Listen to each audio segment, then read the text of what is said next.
Dumped San Antonio twice last year, 35-7 and 29-26. Earlier this year, a 38-29 victory in San Antonio. Bonner at the 5. Bonner across the 25 up to the 28-yard line of the Houston Gamblers. One of the men in on the tackle was Lloyd Lewis, number 68, and San Antonio will put it in play. Rick Neuheisel is the quarterback, and some changes in the offense tonight. Kevin Williams and Frank Lockett will be the wide receivers. George Works, Scott Stamper, the running backs.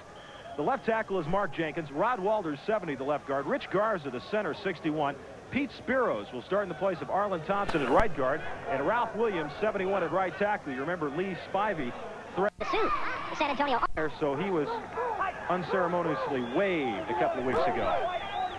That was Roberts, who's moved out to the near side, their leading pass receiver. Neuheisel going down the middle. Pass is broken up. The intended receiver was Joey Hackett, the tight end. Kiki Diala, one of the players back there, and Luther Bradley, number 27. Mike, this the defensive side of the Houston Gamblers, their secondary, which leads the United States Football League in pass interceptions, and defensively for the Gamblers, Ross Browner, Tony Fitzpatrick, Hosea Taylor, and Pete Caton up front. Meanwhile, linebacker Mike Hawkins and Andy Hawkins and Diala, Mike Mitchell, Will Lewis, Luther Bradley, and Durwood Rockmore in the secondary. You made that comment. They lead in interceptions, but they're dead last in pass defense. 2nd and 10 for San Antonio. At the middle, and that's Roberts. He gets across the 30 to the 32-yard line. Well, that is misleading when you talk about the Houston defense. And just to give you an example, the Houston defense gave up 462 net yards against Denver, but they held the goal to 3 field goals and a touchdown and 8 possessions inside the Gambler 25-yard line. So they bend a lot, but they don't break a lot. They don't let the touchdowns, and that's the key to this game. Hey, at the end of the game, you look up on the scoreboard, whoever is ahead is the one that did the best job. And they also got to Bob Galliano on 5 different occasions. 3rd down and 6.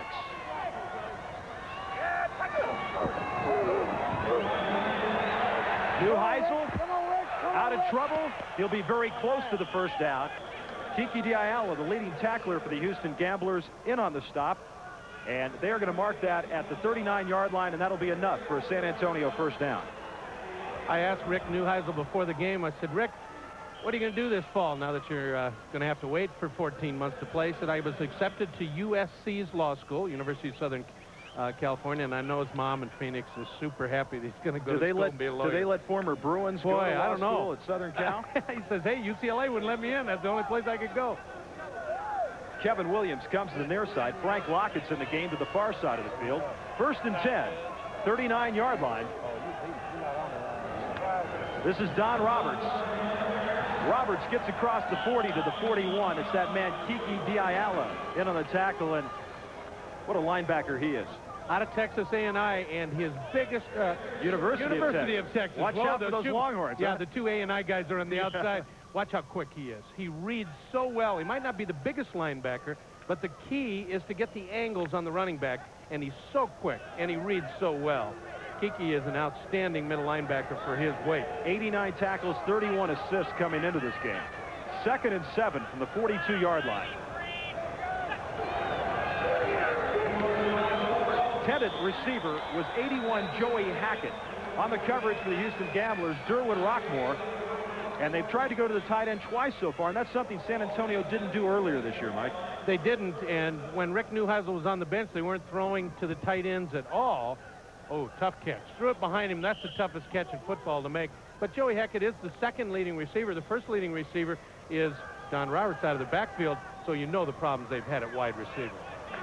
On that particular play, it's a good thing Neuheisel threw it behind him because Rockmore would have picked it off. Yep.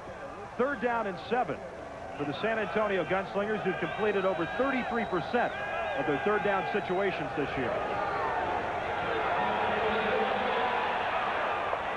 Almost intercepted. Houston Gamblers' Mike Mitchell was the man who got a hand on the football, and there's a penalty marker down. It's going to be holding. Penalties decline. 4th down. Bill Parkinson, the referee, John Bradley, the umpire, Robert Walker, the head linesman, Richard Sands, the line judge, Bill Richardson, the back judge, Willie Spencer's the side judge, James Fogelantz, the field judge, and Bob Finley is the review official upstairs. And this is Nick Mickemeyer who handles both the placements and the punting. I wouldn't kick it to that guy standing right there, would you? Well, he's the best in the United States Football League, and he's back at the 15-yard line. Mickemeyer standing at his own 27.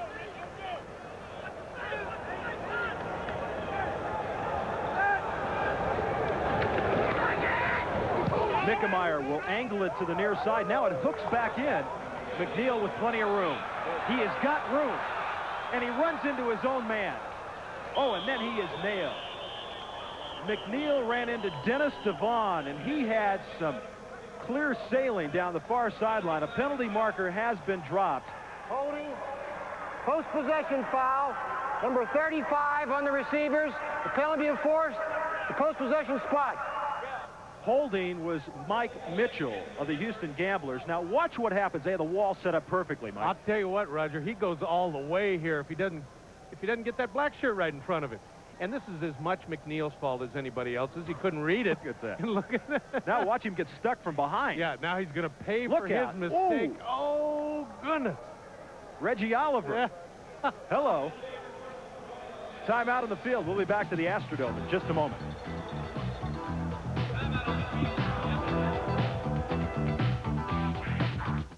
If you'd like to make your play for a personal computer, don't get bogged down with worries about software and expandability.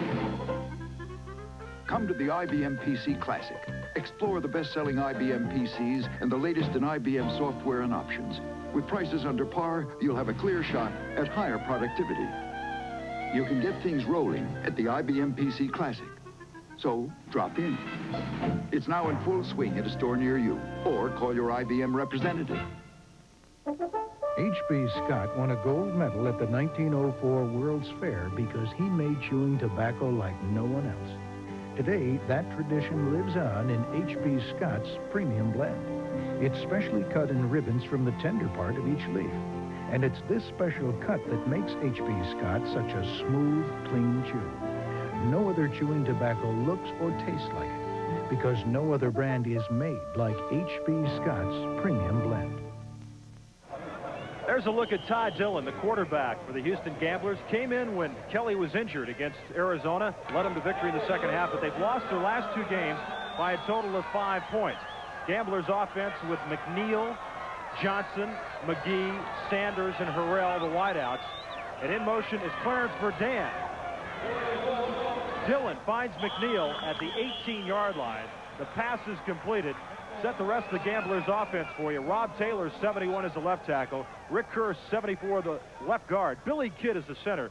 Dan Rosado is the right guard, and Tommy Robinson, the right tackle. Clarence Verdun has been bothered by a shoulder injury. There was some question, Mike, whether he would start tonight or not, but he did move back into the starting lineup. He has been banged up, had a bad knee for a while, then the shoulder went, and that's been part of their problem. Ricky Sanders missed most of the beginning of the season. There goes Verdun out. Well, Verdun goes out, and Sanders checks into the game on 2nd and 1 from the 17-yard line. That's Richard Johnson in motion, 22. Dillon has Harrell. Little stutter step, more than enough for the first down, up to the 27-yard line. And in on the tackle was Putz Schott, 55, and he is the heart and soul of that San Antonio Gunslinger defense, ranked first in the West. Greg Fields, 99, is the left end. Ivan Lesnick, 95, the left tackle. Paul Hanna, 65, is the right tackle. And Jeff Chapin, 77, the right end. Reggie Oliver is the left side linebacker. Putz Schott will be in the middle. Then the secondary, and they use that 5 back. Leon Williams, 29, Charles Armstead, 44, Vic Minor, 25, Clyde Johnson, 32, and Larry James, 24, on 1st and 10 from the 27-yard line. Harrell in the draw play, and he gets little or nothing. 65, Paul Hanna, starting in the place of the injured Benny Smith, makes the tackle. Roger, if the running attack for Houston does not work, that means nobody's threatened by the passing attack. And more than likely, because the fact that Jim Kelly's out of there, the running game has really been hurt. Got a San Antonio Gunslinger player down on the field. 9:43 left to go. First quarter from the Astrodome. No score between the Gamblers and the Gunslingers. We'll return to the Dome in just a moment.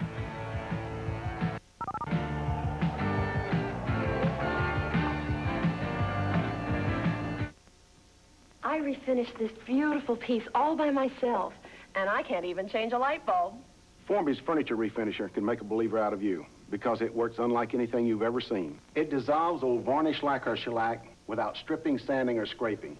With my furniture refinisher, it's a pleasure to create a treasure. Homer Formby. No one knows wood as good. And remember to try my stains. Their unique tung oil formula provides a rich, deep color you'll be proud to show off. ESPN and the spirit of excellence rekindle the flame of the '84 Summer Olympics. For 16 days, relive the pageantry and drama that captured the heart of America. Mary Lou Retton and a star-studded cast of Olympic hosts bring you the games through their eyes. Our Los Angeles experience focuses on major sports themes, previously unseen events, plus behind-the-scenes insights from America's biggest sports spectacle. The Spirit lives on, starting June 29th on ESPN. Ivan Lesnick was the man injured on that last play. It appeared to be his left knee, and Tommy Tabor, number 90, is checked into the game for Lesnick. Johnson in motion, 2nd and 9 for Houston. Dillon's got to run with it. And he's tripped up by Paul Hanna. Dillon is a very capable runner. We saw him in the game, Mike, against Birmingham. He ran with the football at Cal State Long Beach when he was the total offensive leader in the nation his junior year. But I don't know if Jack Pardee really wants him to scramble too much with him. With Kelly out, then you're really deep in with Threadgill. Leaving yourself wide open for serious trouble. By the way, Jim Kelly has not started any rehabilitation yet. And it's a process. They said 5 to 6 weeks. Hopefully, they said in the next week or so, they'd like to see him start doing some work if the knee feels well enough. And Todd Fowler is nailed. Count it to Reggie Oliver, 52. And Fowler is dropped at the 35-yard line, and that's the second good hit of the night by Reggie Oliver. There is Kelly moving his way down. He's discarded the crutches. He doesn't have the walking cast on any longer. And you know he is anxious to get back in there. Oh, all good athletes, to get the itch when it doesn't hurt anymore and you're not restricted anymore. Now he wants to play, but it's going to be a couple more weeks. 4th and 2, and Frank Corral will come into the game to punt it, standing at his own 20-yard line. A line drive punter, and San Antonio thinks they can bring it back on it. And there's a perfect example of the line drive. Mike Ulmer is the man that lets it roll, and it will roll inside the 15, down to the 14-yard line.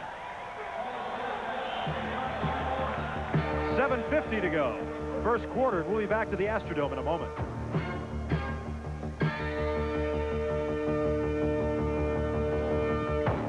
Who says you can't have it all? Who says you can't be buttoned up and down to earth underneath it all? Who says you can't have super premium taste and a less filling beer? Michelob Light, oh yes you can. Michelob Light, oh yes you can. Michelob Light, oh yes you can.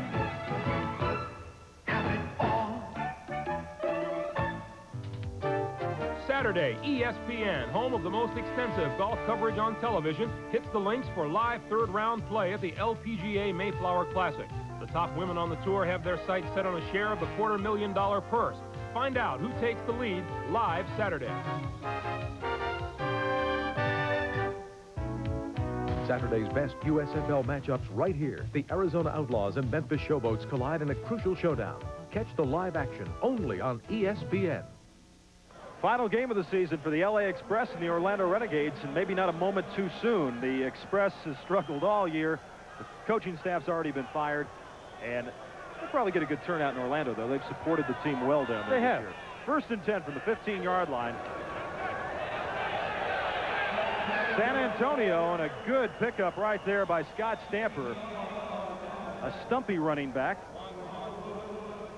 Across the 20-yard line out to about the 22, and there's what Stamper has done so far this year. Very versatile back. They use him in short yardage situations. Hard, straight-ahead runner. The kind that doesn't lose a lot of yardage, but doesn't gain a lot either. We talked about the Express's final game. Last week, San Antonio snapped an 8-game losing streak with a 31-27 win over LA, and the Gunslingers amassed 398 yards in offense, and that was the best in the franchise history. And this young man had a very good game last week.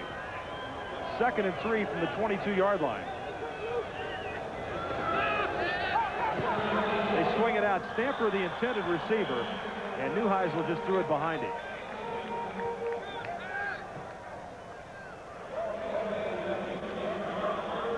That's a tough pass to throw, Roger. You're coming out direct angle from you, and you've got to lead it just perfectly. It's easy to throw it behind, over their head, too far in front. Rick's a better quarterback than that, though. He can complete those. Second worst offense in the United States Football League against the worst defense tonight. But we've said that's a bit of a misleading stat. 3rd down and 3 from the 22-yard line. You measure defenses and points. The guys in the black shirts are pretty good. Neuheisel's looking for Lockett. He's going to run it. He's got the first down across the 25 to the 27-yard line, where 59 Andy Hawkins, one of the linebacking Hawkins brothers, comes up to make the stop. And I don't know if Rick slid exactly the way he wanted to on that particular play. It looked like he went for the hook slide. Hawkins might have stuck him pretty good in the hip. Can't touch the quarterback once he's down if he does the hook slide, but if his head's forward, he's driving, fair game. And that's where you get hurt. Yes. Just over 6 minutes to go. First quarter. No score between San Antonio and Houston, and Don Roberts comes out to the near side. Gordon and Lockett split to the far side. Right up the middle with it. Stamper gets maybe to the line of scrimmage. He's stacked up inside by that Gamblers defense. Tony Fitzpatrick, Hosea Taylor, Ross Browner, Pete Caton, the men up front for the Houston Gamblers. You know, Mike, even though their defense is ranked 13th in the league, Houston's allowed the 7th fewest points in the USFL. They're 9th against the rush, last against the pass, even though they lead the league in interceptions.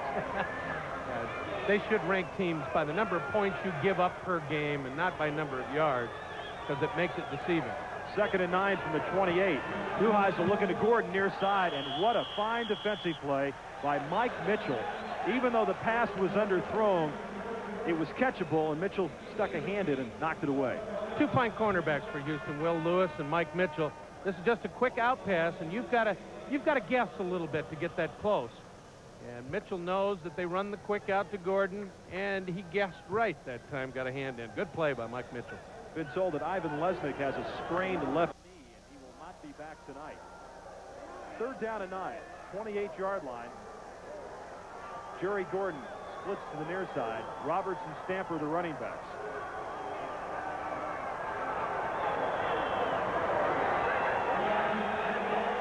Neuheisel hanging tough, and he just throws it up for grabs. Roberts was the intended receiver. Rick stayed in the pocket as long as he could, but he just got surrounded, and I don't think he knew Roberts was over there. He just couldn't see him. A lot of pressure by Pete Caton, the former All-Pro. He was All-Pro last year. 77, top of your screen. The way to beat a guy is an outside move, and there was the outside spin move. Yeah, you got to admire Neuheisel for hanging in there. He could feel Caton coming at his back, and that's the reason. He had to throw it too quickly. Roberts was open, but he was open late. Caton's a leading sack man for the Gamblers with 8, and Mickemeyer for his second punt. He'll be standing back at the 13-yard line, and there's McNeil, had a chance to bust it last time. Ran into one of his own teammates. Boy, a low spiral kick. McNeil will let it bounce, and that's a mistake. As it rolls inside the 10, down to the 7-yard line. And, Mike, it appeared to me that McNeil could have grabbed that on the run. Should always catch the short punt. That's the rule. A mental mistake by the Houston Gamblers. They'll have it with 4:51 to go when we return.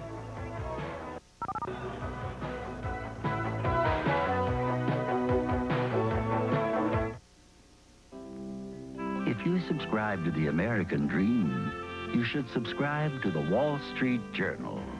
Every business day, the Journal helps your American dream come true with complete coverage of your business, your money, and much more.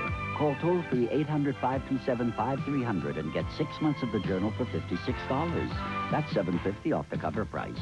6 months, just $56. Call 800-527-5300 now for the Wall Street Journal. Finished this beautiful piece all by myself, and I can't even change a light bulb. Formby's furniture refinisher can make a believer out of you because it works unlike anything you've ever seen. It dissolves old varnish lacquer shellac without stripping, sanding, or scraping. With my furniture refinisher, it's a pleasure to create a treasure. Homer Formby. No one knows wood as good. And remember to try my stains. Their unique tung oil formula provides a rich, deep color you'll be proud to show off.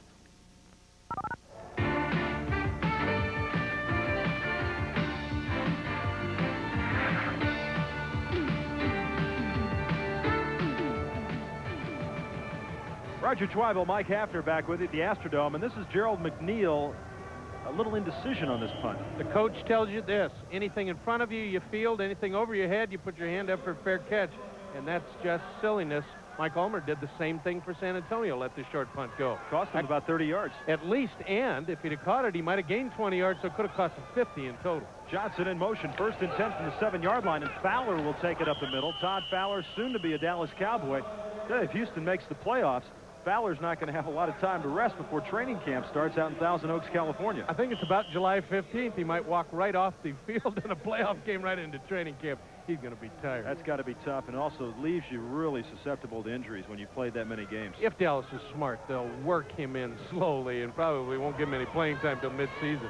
Houston has outscored their opposition 137-57 in the first quarter of games so far this year. We've got 4 minutes to go here in the first quarter. There's no score between San Antonio and Houston. 2nd and 6. Sam Harrell. And no room to go anywhere as once again Reggie Oliver with his 3rd fine play of the night. Reggie Oliver starting tonight in place of D'Amico, and the reason is because of his quickness. And you try to run outside on Reggie Oliver, he's got as much speed as Sam Harrell. I don't think that option fooled anybody with Dillon taking a couple steps down the line. Not a great fake at all. You've got to throw the football to set up the run with the run and shoot. And when you're backed up against your own goal line, you got to be throwing the football here. That's what they do best. San Antonio's been outscored 79-40 in the first quarter of games this year. Right now, 3rd and 7 for Houston, who's completed 40% of their 3rd down plays. Going deep, McNeil. Make that Vince Corville on the far side. Great catch, great throw. And they're going to call it back. He was not in. Corville 83, McNeil 13, all those little wide receivers of the Houston Gamblers. 83, Vince Corville, got to have 2 feet in. Did he get any in? None. He was totally out of bounds. Nice catch, though. Problem was he was about 5 yards out of bounds. No red flag on that one. That was right in front of Jack Pardee. You could see that he was out. Corral about 7 yards deep in the end zone on 4th and 7. And back deep for San Antonio, Mike Ulmer. And Corral barely got that off. Matter of fact, they might have gotten a piece of it, but it works very well as it rolls inside the 45 to the 42-yard line. A lot of pressure on Corral that time. I think they got a hand on it, Roger.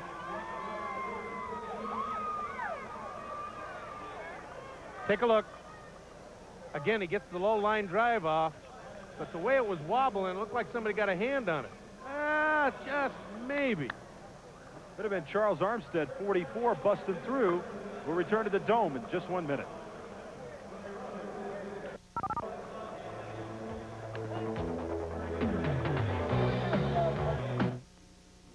If you're an investor, here's an important telephone number from Charles Schwab and an important message. I built this software business my way, and I make investment decisions my way. I won't pay a broker high commissions for advice I don't need. My broker is Charles Schwab, the #1 discount broker. With Schwab, I can save up to 76% on commissions compared to what full commission brokers charge. And I get services that count, like instant order execution. I call toll-free, place my order. It goes right into the computer. In seconds, it's at an exchange. Often, my order is confirmed while I'm still on the phone. With Schwab, the savings are big, and the trades are computer fast. I like that. I'm Charles Schwab. You'll like our low commissions, our convenience, and our quality service. That's a promise. For a free booklet telling what Schwab Discount Brokerage can do for you, call 800-372-3000 toll-free. That's 800-372-3000. Charles Schwab, a Bank America company. Member SIPC. Saturday night here on ESPN, Arizona and Memphis, and even if Arizona could finish at 9-9 and say Houston finished at 9-9 and Jacksonville finished at 9-9, it doesn't do them any good. They're out of the playoff picture. As Roberts takes it across the 45 to the 47-yard line, it's basically this: if Houston wins tonight, they are in the USFL playoffs, and Jacksonville is not. If, though, Houston finishes at 9-9, Jacksonville at 9-9, Arizona at 9-9, Houston will go to the playoffs. If Jacksonville finishes at 9-9 and Houston finishes at 9-9, Jacksonville goes. All right? Everyone's clear on that? We will give you a written exam at the end of the evening. 2nd and 7 for San Antonio as Roberts splits out to the near side. George Works has not been in the game. He's been a little bit banged up, so Stamper has been playing all the way, and Stamper goes nowhere. 93, Hosea Taylor, one of the men on top of him. And also down in the bottom, Pete Caton, number 77. Caught him in a little twist on the pass rush, and the draw play usually doesn't work when they're going inside, outside on the pass rush, and you'll see why it doesn't work. He runs right into Hosea Taylor. Thank you. Sorry about that draw play, Scott. San Antonio Gunslingers, this has been a season of turmoil for them. And missed a paycheck again this week, didn't they? Yeah, they missed a paycheck Tuesday, and another grievance will be filed with the USFL Players Association as Neuheisel can't break loose, and he's brought down, and the man in there was Tony Fitzpatrick. Sack number 3 on the year for Fitzpatrick, who's missed most of this year because of injuries. And it really hurt him because Tony Fitzpatrick was the key guy on the inside. Now, he makes the good rush, but because Neuheisel steps up and Fitzpatrick was getting blocked, he made the inside move and walked right into the quarterback. Yeah, they missed Fitzpatrick. That really hurt him about mid-season when he was out. Well, they got 5 sacks last week against the Denver Gold and Bob Galliano. And Mickemeyer back at the 25, getting set to punt on a 4th and 13. McNeil's had a very strange night for punt returns so far. Had a chance to bust the first one, and Mickemeyer off the side of his foot to the near sideline, and they're going to mark it at the 37-yard line. A penalty marker is down on the floor. Penalty marker is down on the floor of the Astrodome. Illegal man downfield, number 77 on the offense. So the penalty is against San Antonio, and it's going to be declined because Houston will pick it up with outstanding field position. About an 18, 19-yard kick. Mickemeyer trying to concentrate, but he can feel the pressure coming from the outside. He's got a couple of low kicks. He also knows number 13, McNeil's back there. Picked his head up a little bit too quick, went right up the side of his foot. The way he hits the ball, Mike, is almost like a golfer hitting a draw. He hits it right to left, and he turns the ball over a little, tries to hook it. Same as his soccer-style kick when he's kicking field goals and extra points. 1st and 10 from the 37-yard line. Just 30 seconds left to go in the first quarter. Dillon downfield, and he's got McNeil in San Antonio territory at the 48-yard line. Gerald McNeil with the reception. This is against zone defense. And when you're running zone, see, the linebacker has the responsibility for stopping the short pass, and he got caught up inside. And that just left McNeil wide open. Dillon put it right on him for the first down. Stopped the clock, too. McNeil with better than 50 catches. And they didn't stop the clock. They let it run. Well, he wasn't out of bounds. We'll be back with the second quarter from the Astrodome right after this.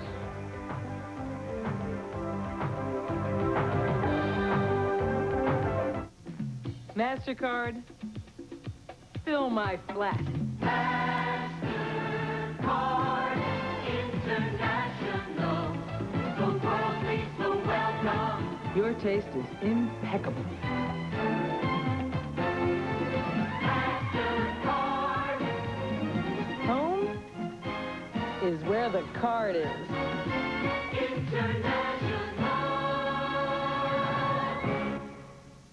All Best Westerns have 3 things in common. Harold, I'm checking this place out. First, they've passed the regular 1,000-point inspection to please even the most discriminating guests. Second, our rates are as comforting as our rooms. Third, Best Westerns are part of the world's largest and most distinctive lodging chain. The Terrace. Whether you're traveling on business or pleasure, stay at the right place at the right price. Call 1-800-528-1234.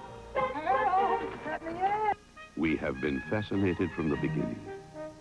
As a machine, the human body remains a supreme invention. To unlock its potential, we offer Soloflex. Simple and efficient, like the body itself. Which may explain why Soloflex looks less like a machine and more like a work of art.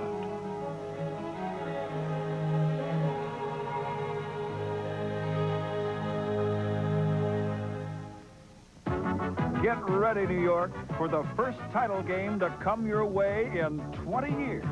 The championship of the USFL. Sunday, July 14th.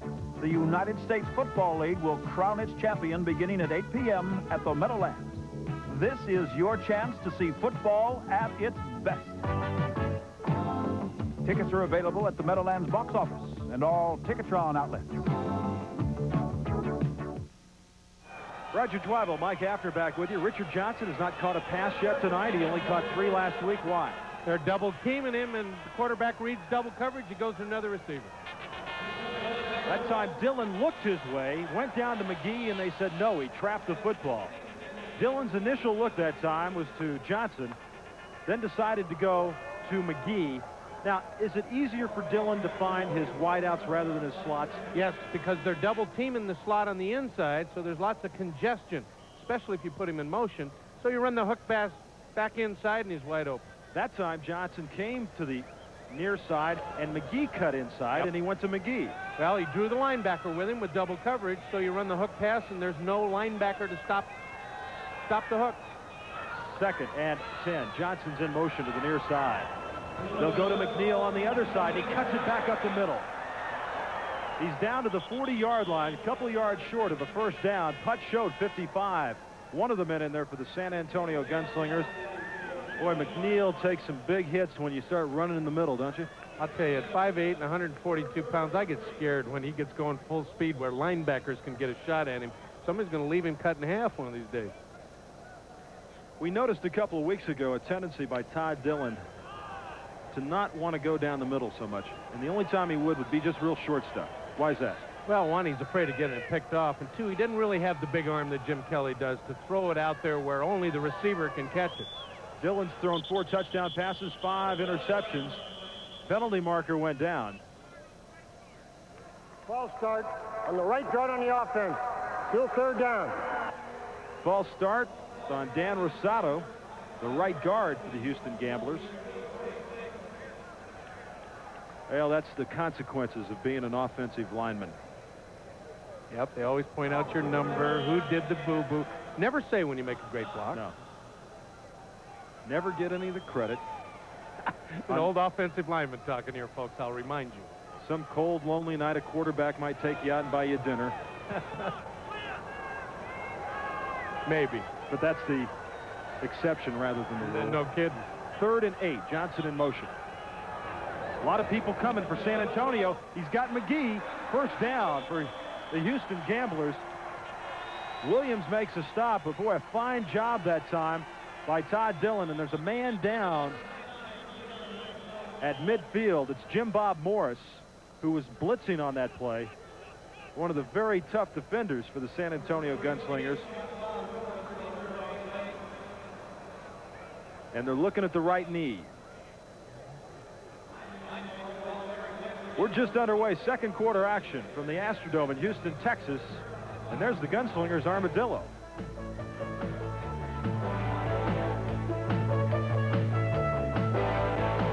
I'm here to tell you all you get by ordering Sports Illustrated now. And I'm here to make sure he gets it right. Get it right. Yes, sir. Mr. Alzado. Sports Illustrated not only gives you unbeatable weekly football coverage, they'll knock you over with their big 1985 College and Pro Football Spectacular. And it is spectacular. Go on. It's filled with football. Full-color football. A bright look at the players and teams and the games they play. It's a lot of great stuff you don't find anywhere else.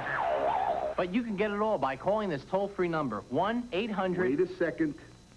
Don't give them that number yet. But they need the number if they're going to call. Not until you tell them everything they get. You get the famous Sportsman of the Year double issue and the annual swimsuit issue. As always, a beautiful preview of what's new under the sun. And it's all yours. And by ordering now, you get 40% off the cover price. Give them 50. 50? Oh, almost 50. Okay. You get almost 50% off the cover price. So you'll get 30 issues at the low basic rates, payable in 3 monthly installments of only $9.89. So every week, no matter what the sport, you'll get the timely, colorful coverage that only Sports Illustrated can give you. What more could you want? Just call this toll-free number. Give them this, too. Free? Free. You also get free this handy 1985 NFL football schedule. So call... They get this great pair of binoculars, too? Do what I say. So call now, and you also get these sporty, high-quality binoculars. Free. Free with your paid subscription. They're perfect for getting closer to football or anything else you want to get close to. And they're free. Oh, and so is this handsome carrying case from Sports Illustrated. Not only do you get a lot of football, you get a lot more. But to get it, you better call now. I do what he says. Call now. 1-800-221-3200. It's mystery mascot night at the Astrodome. I don't have a clue to who that is. Bunny Rabbit, I guess. I don't know what that's got to do with gamblers. And of course, the all-familiar armadillo. Yes. Burrell stopped right at the line of scrimmage. Jim Bob Morris was helped off the field. Appeared to be a injury to the right knee. Brad Anai is checked into the game. One of the men in on that tackle. There's Sam Harrell, and one of the things about the Gamblers this year, they have never really gotten the running game going at all. Todd Fowler was hurt coming in, same kind of knee injury as Jim Kelly sustained 4 weeks ago. And Harrell was hurt at the end of last year with a broken leg, so neither one of them got it cranked up, and there's Jim Bob. 2nd and 10. Sanders in motion to the far side. Looking for McGee. He's got it inside the 10 to the 9-yard line. Larry James was the man that finally brought him down, and I see Todd Dillon casting an eye in the direction of Scott McGee for most of this game. Todd Dillon looking for number 88, but here's that pass that you asked about, Roger. Downfield in the seam, and I'll show you why he doesn't like to throw it. It almost gets picked off. He only has 4 TD passes compared to 5 interceptions, and that's not a good ratio, but you see that he took it right away from the defensive back. Scott McGee, a great catch. Charles Armstead was the man that was right there. So the Houston Gamblers 1st and goal at the 9-yard line, 12-20.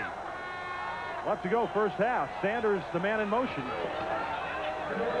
Down the middle, right through the hands and intercepted by Armstead. Armstead has got all kinds of room. It's a foot race.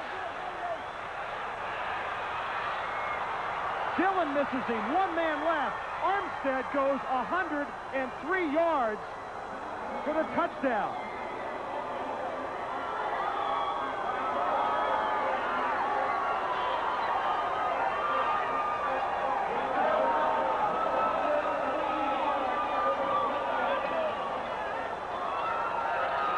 Third interception of the year for Charles Armstead.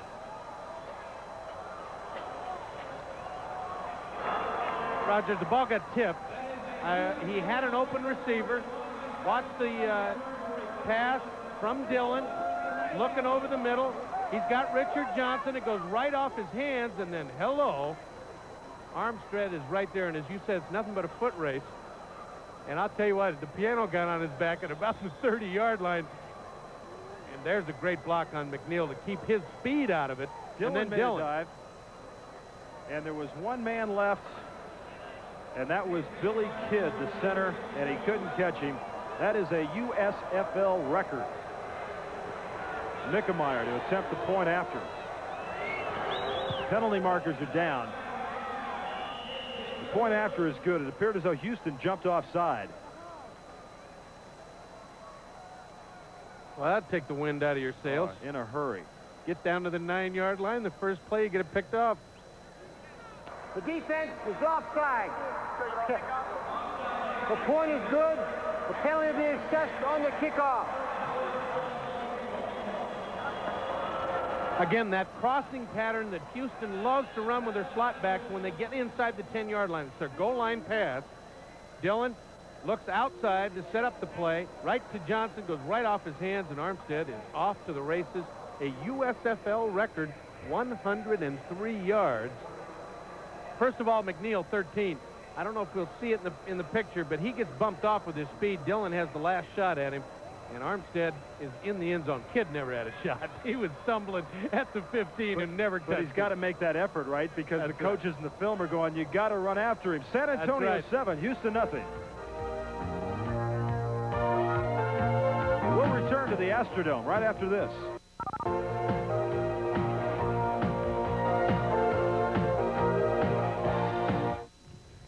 If you need life insurance protection, a good chunk of it, but you don't want to keep paying for it forever, look into Quick Pay. the different kind of life insurance from Transamerica. With QuickPay, you decide the number of years you want to pay for your coverage. 3, 5, 7, that's it. You're paid up for life. You're protected for life. Let me show you.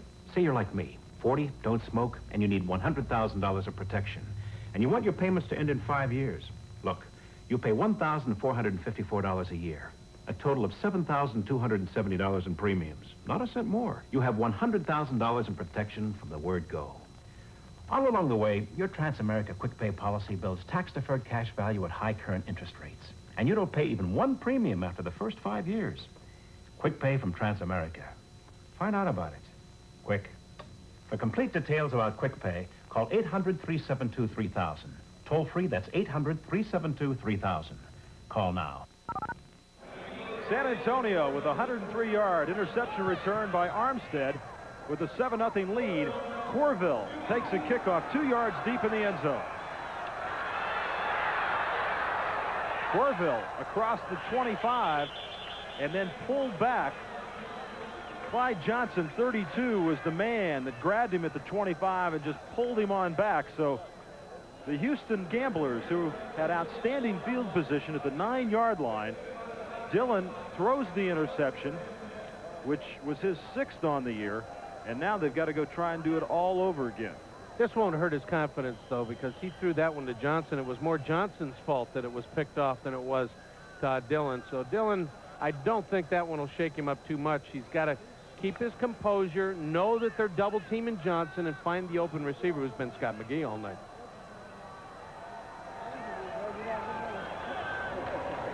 Jim Bob Morris will not return with a sprained knee tonight.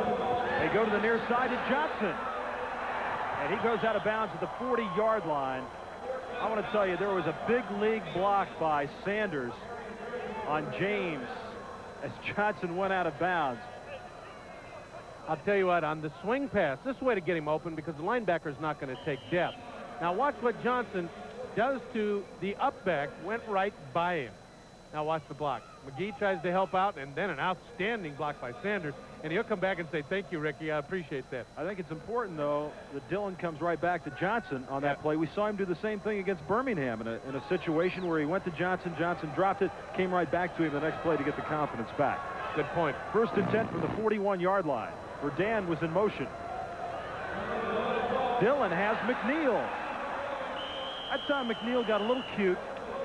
He's got the first down. He made one great move. He tried to make 2 great moves, and it backfired on him. When you've got the great speed, Roger, you try to get open so you can use it, and I think he overcompensated that time. This time, the weak side package, and he finds McNeil on the hook pattern. Now watch the move to get out of the way the first time. Whoops, I went the wrong way. If he turns outside, he might get 4 or 5 extra yards. They're going to bring out the chains right now. You got good eyes, though. Yeah, that's enough for the first down.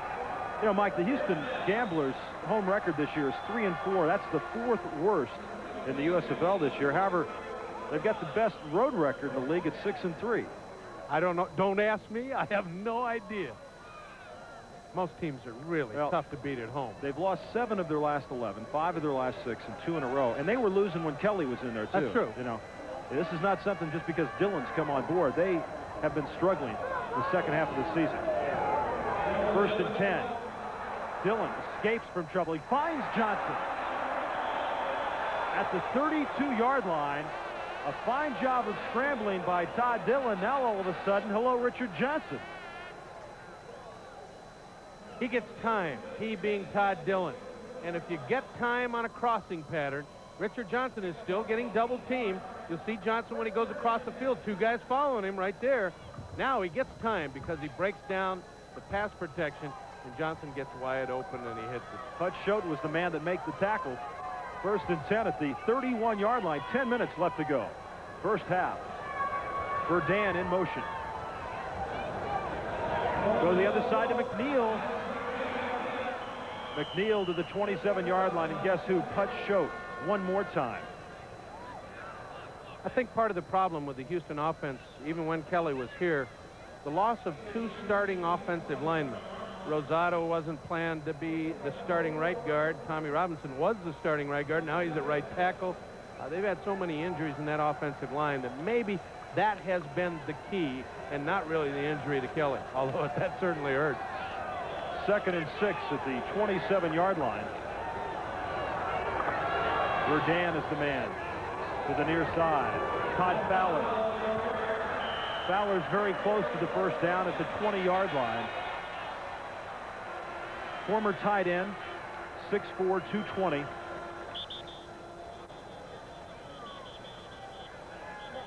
A couple of players are down on the field. The officials will call a timeout. Dylan. That appears to be Tommy Robinson. Is it Robinson? 70? Yes, it is. Yes, it is. Looked like a 10. I went, oh my goodness, quarterback can't be that big. Well, it's hard to tell when they're sitting down on the ground. That's right. Again, here's that quick drop play to Fowler. And that's where he gets hurt. His own man right across the back. And, you know, we talked... How many times has that happened? Oh, too many times. We talked to Bob Young, the offensive line coach. He said, hey, Chris Ream is going to be a great offensive tackle. He breaks his foot. He's out. They got to move Robinson from guard to tackle. And Rick Kerr has been hurt for most of the season. Their left guard, he's back in the starting lineup, but not at full speed. Brian Dawson, 72, is checked in at right tackle for Robinson. 1st and 10 from the 20. Dillon has Sanders. Oh, you got to love the way these Houston Gambler wide receivers, they can duck underneath tackles. They're so small and they're so quick. They just lower a shoulder and they go underneath tackles. About 5'8" and 150 pounds is what you got to be to run the run and shoot. Now watch Sanders. I mean, the quickness is what is the big asset of these receivers. Here comes the necktie tackle attempt. Whoops, went right by him, ducked under the next one, and got an extra 3 or 4 yards. And you don't get hurt that way. I'd get down on that carpet. You can run low to the ground. You don't get hurt that way. Once again, it's a 1st and goal situation for Houston. This time at the 6-yard line. Johnson's in motion. Fowler, the ball carrier. Todd Fowler, touchdown, Houston.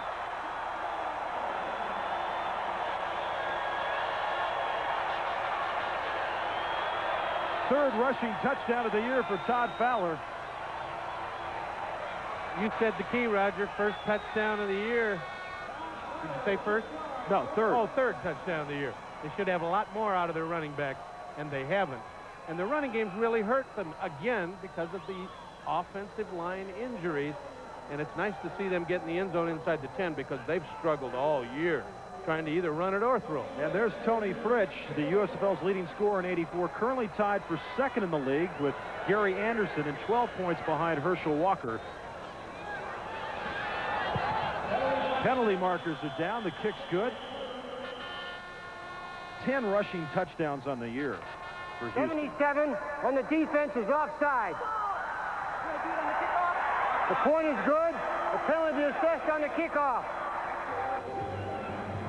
Tied up at 7. Bonner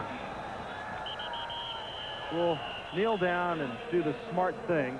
And San Antonio will have it first. Don Roberts, Scott Stamper, the running backs. Lockett and Gordon, the wide receivers. Neuheisel, the quarterback. 1st and 10 with 7:44 left to go in the first half. San Antonio has never defeated Houston in 2 years of USFL play. Let's swing it out to Roberts. Nice cut. Roberts with the first down across the 30 to the 32-yard line. And Don Roberts shows you why he's the leading pass receiver for the San Antonio Gunslingers, and second-year man from San Diego State. He's done an outstanding job all year long for him. San Diego State, that's where they throw the ball a lot. Remember a guy named Don McCauley at Baltimore? Bert Jones liked to throw to him on 3rd down out of the backfield, and Roberts reminds me a lot of him. He's not a bad runner. He'll run inside for you, but he's a great pass receiver out of the backfield. First down, ball at the 34-yard line. Roberts averaging over 5 yards a carry and over 13 yards a reception. Swing it out to Roberts again. Oh, he's tripped up. An outstanding play. Andy Hawkins, 59, came flying up from his outside linebacker spot. Look at the smile on his face. One of the keys about calling offensive plays, not to go to the well once too often. I mean, you just got Roberts wide open on the last play. The linebackers are a little embarrassed. So this time, Mike Hawkins is going to make sure it doesn't happen again. That was a great play. Andy Andy Hawkins. Andy Hawkins, 59. Hey. Mike's 57. One of the Hawkins brothers got him, I guarantee you. Just call it Hawkins. They get their share of it. Yeah, they do.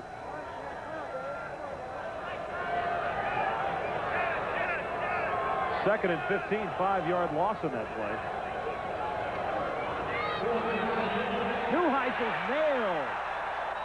Hosea Taylor.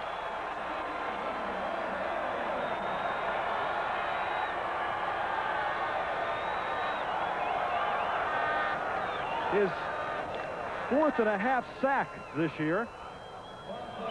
Hosea Taylor, along with every other defensive lineman across the front there, knows that 2nd and long, this is more than likely a passing down, and if you beat one of those guys with 4 defensive linemen, somebody's going to get drilled, and it's usually the quarterback right in the middle of the back. 3rd sack so far tonight for the Houston Gamblers. 6:22 left to go in the first half. It's 3rd and 22. Screen or draw. Wrong. And he's down again. Pete Caton. That's his 2nd sack tonight. Give him 10 on the year. If you thought 2nd and 15 was fun, how about 3rd and 20? And look at the defensive line. It's one-on-one up there. Nobody's getting any help. They run a little twist inside. Then they force Neuheisel up, and that's when you get in trouble with the quickness of defensive end. Mike, there have been a number of coaching changes on this team this year. Rossley, the offensive coordinator, fired early on. Bates, of course, quit. The San Antonio Gunslingers have a volunteer coach who is calling their plays from upstairs, who's never coached on the collegiate or professional level. He's been a high school coach. Right out of high school. That'll make it tough. McNeil standing back at the 43-yard line. Mickemeyer at the 4. 4th and 25. Low kick. But a tough one to return because it was so short and so low. McNeil couldn't grab it in the air, and you can't take a chance of trying to get it on a bounce, so it rolls down to the 31-yard line. Gamblers 7, Slingers 7. We'll be back to the Dome right after this. Well, somebody's happy to be going to work. I love my job. I wish I could say that. Bob. I know. Look for a better job in the National Business Employment Weekly. See? The best jobs available everywhere in the country. Professional, managerial, technical, that's you, at top companies. Nice salaries. 25. You can't tell the fans that they're going out of town. They won't come out. 5:15 left to go, first half. Sanders in motion. Ball at the 32-yard line. Dylan McNeil got it at the 47-yard line and out of bounds. Leon Williams makes the tackle. Had all day. Yes, and I'll tell you why it was so wide open. They were playing man-to-man on the right side. They ran the weak side package. Dylan read it quickly, and you'll see they're in zone. Obviously can't be in man-to-man if the cornerback is way back, and McNeil just stands there on the hook pass and is wide open. A perfect read by Todd Dillon. First down, 47-yard line. The offensive line of the Houston Gamblers has done an outstanding job so far tonight as Verdun comes in motion.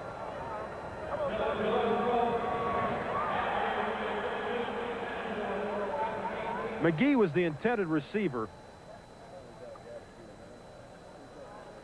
And there's a look at Todd Dillon.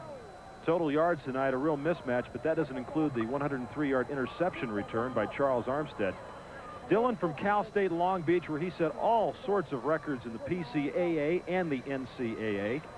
Only played there 2 years. He was a junior college youngster for a while. And there is Jim Kelly. Oh, he's nervous, pacing the sidelines, just chomping at the bit to get back in there. Oh, yeah. Draw play to Fowler. He's got some room. Turns it up.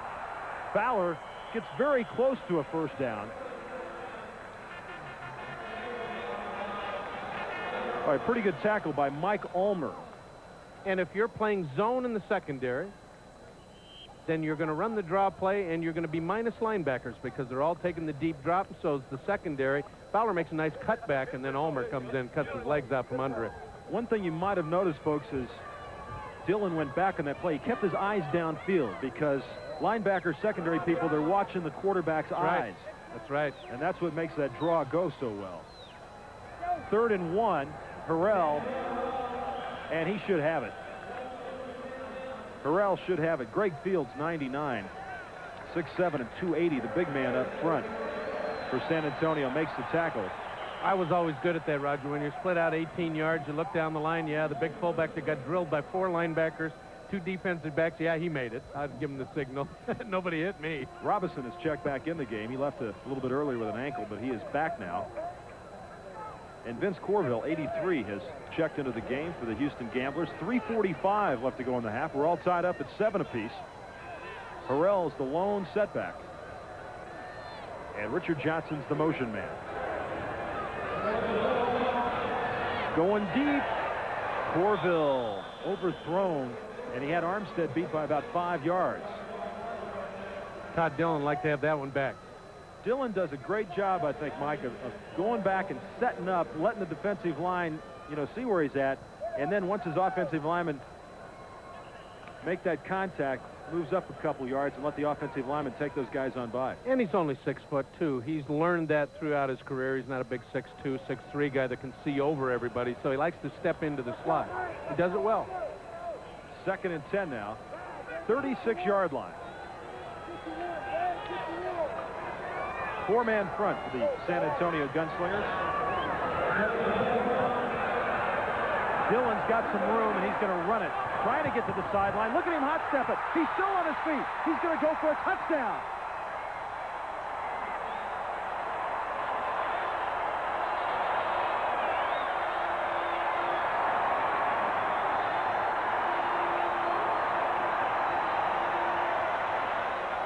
"36-yard touchdown run for Todd Dillon. His 2nd rushing touchdown of the year. You saw him running in against Birmingham a couple of weeks ago. Well, there was a case where Dillon was going to the sideline. The defensive players felt that he was simply going to run out of bounds. He caught a seam, he high-stepped it, and danced into the end zone. Can't quit on defense. It ain't over until the whistle blows, and the San Antonio defenders quit on him. Tony Fritsch to attempt the point after out of the hold of Tommy Myers.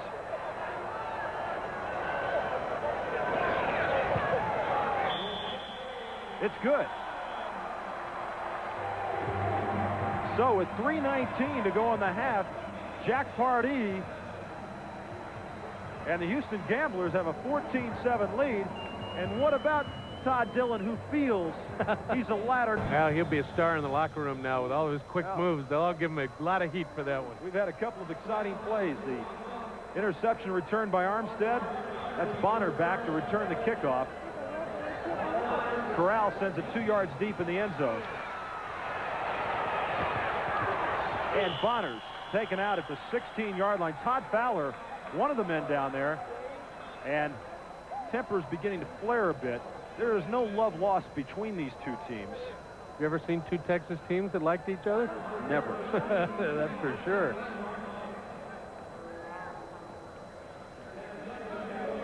There's Gil Stanky, the former head coach and once again the head coach of the San Antonio Gunslingers. What problems this franchise has had. I'm proud of these guys in white out here for even hanging in. Well, they're playing for fun. No kidding. They're not in it for the money. Roberts turns it up. He gets up to the 25-yard line. The clock will continue to run. Some of the problems, San Antonio last year 7-11.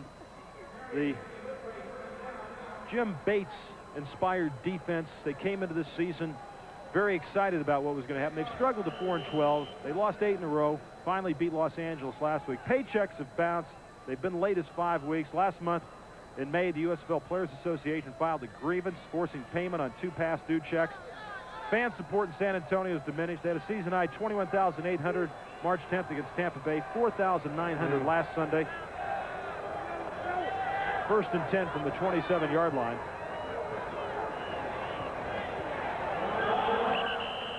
Roberts gets it up to about the 30. Then Bates resigned May 18, just a couple hours before the team was to play Oakland, just because Bates, I think, was so frustrated and just didn't feel he could continue to ask his team to play with the emotion and fervor that if you ever saw Jim Bates coach, which he brought to the field.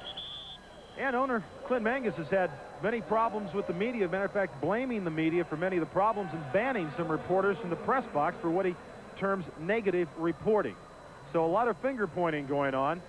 The fact of the matter is, here in Houston, the Gamblers have a 14-7 lead with 2 minutes to go in the half.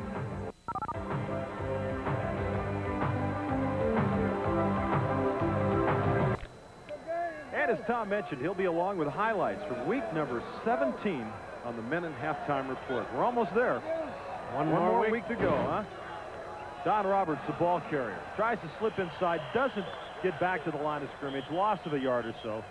Fitzpatrick from the University of Miami, one of those new wave defensive linemen, if you will, Short because and quick, he's huh? 6 feet 250, just strong as a day's long.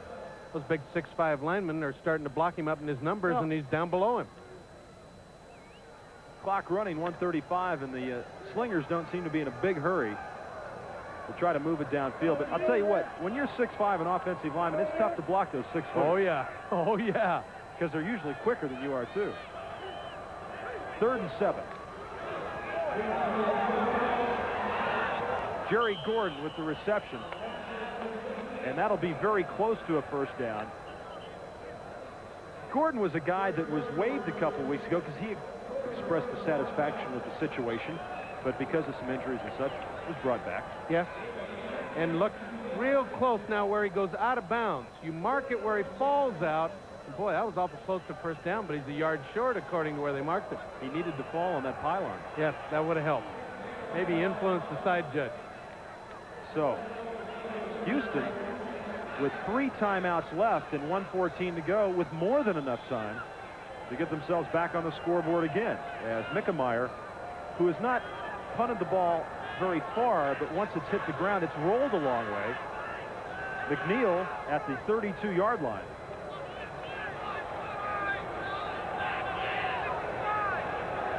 Letting the 30-second clock run down,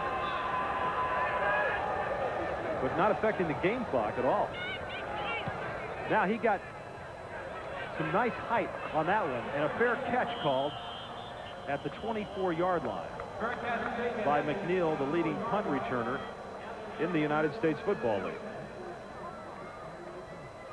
Well, just another day at the office for Herschel Walker. 26 for 209, a TD, 14th 100-yard game, 11th in a row, and 2,338 this season.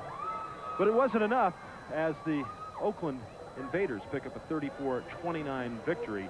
That sets up a good matchup between New Jersey and Birmingham. Absolutely. Next Sunday at the Meadowlands. Memphis clinched the playoff spot. Mike Kelly did an outstanding job, 31-0 over Jacksonville. And Tampa Bay bounced back after several bad weeks to defeat Birmingham 17-14. Verdun in motion, 1st and 10, 1:06 left to go in the half. Dillon, and he's got Verdun still on his feet. And he runs out of bounds at the 33-yard line. Clarence Verdun, his first reception of the night. Averaging over 12 yards a reception. And Mike, he makes it look so easy. Yeah, he does. And Todd Dillon knows he hasn't got him beat deep, so he throws it short. Clarence is looking back, and he makes a great adjustment. Now, here's even a better one. Get out of bounds because stop the clock, save a timeout. Houston coaches chart not only passes caught and dropped in games, but also in practices. Yeah. Throughout this entire season, Clarence Verdun has caught 94% of every pass thrown to him in a game or in practice. That's a remarkable statistic. Tremendous. Dillon going deep. Sanders, touchdown!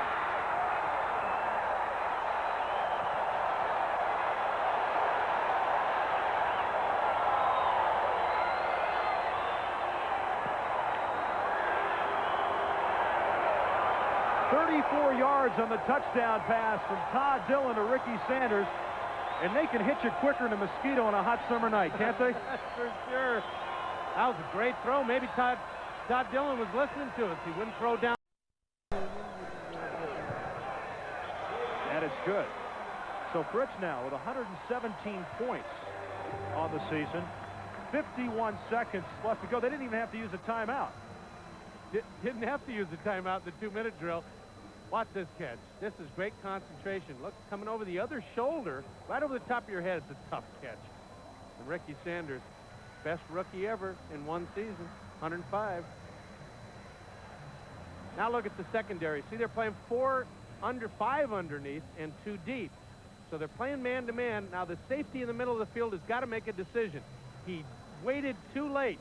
Now he has to turn and run and try and catch Sanders, and you know what kind of speed the Houston receivers have. You ain't going to catch him. And Sanders makes the great catch again for the touchdown. Well, what they did was they moved 76 yards in 23 seconds. They can do that. 51 seconds left to go in the half. They've still got all their timeouts left. Faster than a mosquito on a hot summer night, huh? I like that. On a hot Houston summer night. No kidding. When walking through this humidity, you feel like you got a bag of sand on your back.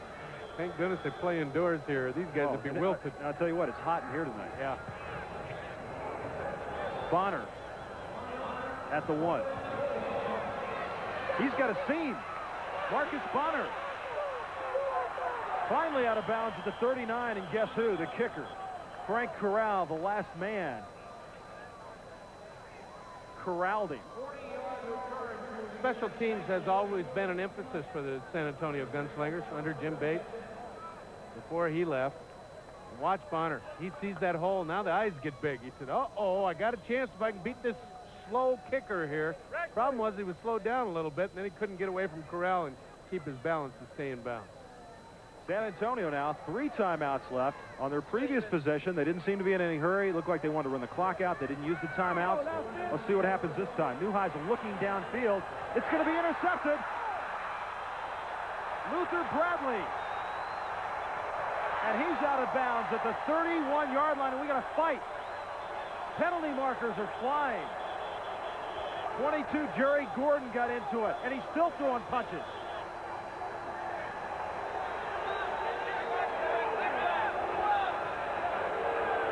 That's Greg Fields, 99, being held back.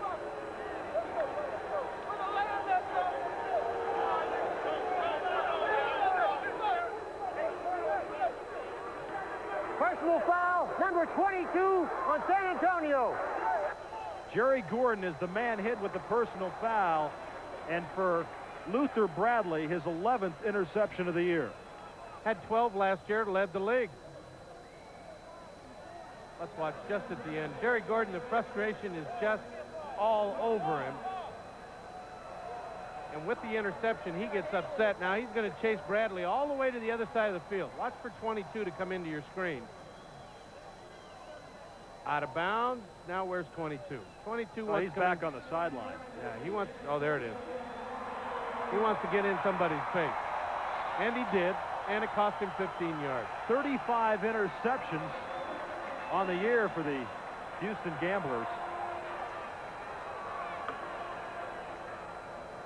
Well, how quickly it can turn around with a run and shoot, huh? Yeah. Here they are again, knocking on the door. It was 14-7 a minute ago.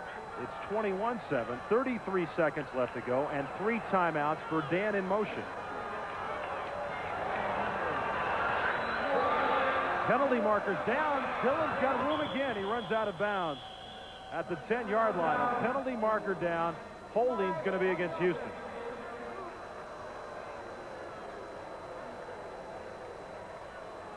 Well, Neuheisel has now been intercepted, what, 24? 24 times on the year? Can't do that. Well, I don't understand the offensive strategy. When they had about 2 minutes to go, they were in no hurry. They didn't seem very concerned about trying to get any more points on the board. And against the Houston Gamblers, you've always got to be concerned because, as they proved, they moved 76 yards in 23 seconds. The way to beat the Houston offense is to keep the ball away from them. And why not run your 2-minute drill? Play a little possession, even if you're not. Be aggressive. Don't let them have the football. Here they're going to put, they get in the end zone here, 2 quick touchdowns on what should have been the 2-minute drill for San Antonio. 1st and 20, ball at the 25-yard line. Dillon got a man. Richard Johnson at the 6-yard line. James, 24. And a timeout is called by the Houston Gamblers. James 24, Minor 25, the men back on the coverage. They're playing man-to-man underneath. Look at them sneak up at one cornerback. Now they're doubling on the outside. And the thing is, you give Todd Dillon that kind of time on a crossing pattern, and you give Richard Johnson time to get open. He was double covered and still found a seam. Mike, I don't know if this is a major problem, but I thought I saw Bill Bradley, the secondary coach, go downstairs with about 2 minutes left, getting ready to go back down there. That will hurt. And now whether he's come back upstairs, we'll try to take a peek down and see if we can see the San Antonio coaches upstairs. But I thought I saw Bradley on the sideline. Tough to call your defensive signals if you're in the elevator going downstairs, Well, right? The team had the football with about 1:40 left to go in the half. I don't see him down on the sideline right now, so possibly he went back upstairs, or maybe it was a Bill Bradley lookalike. But his defense got problems here. 18 seconds left to go in the half. Look at the numbers for Todd Dillon. 2nd down and 1 from the 6-yard line. Fowler, he's got the first down. Now that'll stop the clock. The first down will stop the clock in the final 2 minutes. And they're going to go ahead and take the timeout, so they have 1 left now. And 14 seconds, that's 3 plays. They got plenty of time to take 3 shots in the end zone. What you want to do as the quarterback is, if they're not open, make sure it's incomplete. Make sure it hits the ground. You don't want to get picked off, nor do you want to get sacked, because then the clock will keep running and you'll have to use that timeout up. They got plenty of time to take 3 shots at the end zone. I do see Bradley down on the sideline, so that could be a problem. Bill Bradley, the secondary coach, is down on the sideline. Yeah. Okay, Houston receivers, 100-plus yard games in 85. And there's Richard Johnson. Caught 115 passes last year. Came in with 91 receptions this year. Clarence Verdun, Gerald McNeil, Ricky Sanders, Sam Harrell out of the backfield. Sanders missed 8 games Yep. early in the season with a bad knee. Harrell has gotten more involved in the passing game. Both the run and shoots in Denver and in Houston have started to use their running backs a little more, and I guess when you have Billy Johnson in Denver and Harrell here, you want to throw them, get them the football as often as you can. 1st and goal from the 4-yard line. The Gamblers have 1 timeout left. And 323 yards of total offense in the first half. Now San Antonio making some last-second substitutions defensively. Sanders is the motion man. Dillon, he's hanging in there. He's got all day. Touchdown, Ricky Sanders.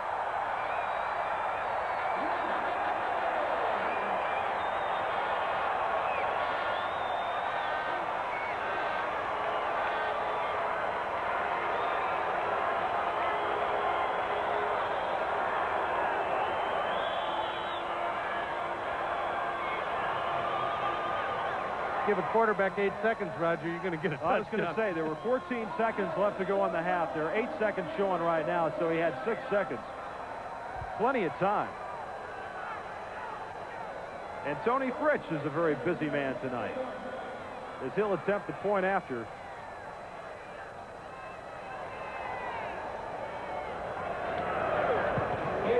That's good. And the Houston Gamblers have scored 14 points in a matter of a minute and a half. When a quarterback gets 6 seconds, and we got it graphically with the time, and you're sending 5 receivers out. He sent it back out of the backfield, too, with his normal 4 receivers. Watch Dillon. He's buying himself time. You mentioned it earlier that he can step around, find the seam in the slot. Look at him looking for a receiver. Now, there he got the extra 2 seconds to find Sanders standing all by himself. Oh, quarterbacks love that throw. Those are the kind I used to drop, though. There's nobody around me. And everybody in the secondary of San Antonio is looking at each other and go, who's got him? Yeah, who's got Look at Armstead's there. Putz Schote was up front. Minor, look at Putz Schote. Oh, he is upset. You Well, this was a 14-7 football game. There's John Jenkins, the man who inherited the run and shoot from Mouse Davis and June Jones. He's had his hands full this year. He's got to be happy. His offense has generated 327 yards in the first half to just 42. Look at Todd Dillon laughing, sitting back, and enjoying himself. 28-7. And they're going to just kind of punch it down there short. Bonner will take it at the 12. Oh, and a big hit put on Bonner. Lloyd Lewis, 68, really stuck him at the 29. 2 seconds left to go in the first half. Well, you cannot be non-aggressive against the Houston Gamblers offensively. The moment you sit back and try to be conservative and say, hey, we're down by a TD, we've only got a minute 35, 40 to go, we'll just kind of take it easy. 14 points later, it's 28-7. High school offensive coordinator doesn't know about these pro players that can really get on you if you show a weakness, then you automatically turn the momentum over to the other team. 2 seconds left to go in the half. Tom Eaves will be coming by with a Menon halftime report. Stay tuned for that. And Neuheisel will throw one down to Joey Hackett. Pitch back. Gordon's got it. And out of bounds. Nice idea, but why didn't they try that with a minute 45, a minute 50 to go? Where was it? That doesn't play? mean anything now. That's true. Well, it's fun play, so let's look at it. Joey Hackett over the middle. Neuheisel's favorite receiver. And now he knows the clock's going to run out, so why not pitch it? There's Jerry Gordon outside, 22. Nice catch by Gordon, but he's got no place to go. Luther Bradley says, sorry, the half's over. We've completed the first half of play at the Astrodome in Houston, Texas. The Gamblers 28, the Gunslingers 7. Tom Eaves coming up with a Menon halftime report.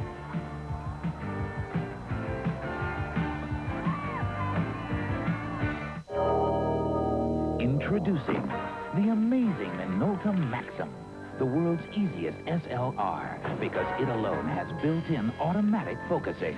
Look, Maxim's autofocus lets you get perfect shots before others can even focus. Change lenses. Maxim again gets the shots that used to get away. Only the human eye focuses faster. Minolta Maxim. Only from the mind of Minolta. For everyone working to keep the customer satisfied. This bud's for you. Nobody else can do the job the way you do. So here's to you. For all you do, the king of beers is coming through. Yeah, just for you. That distinctively clean, crisp taste that says Budweiser. For all you do, this bud's for you.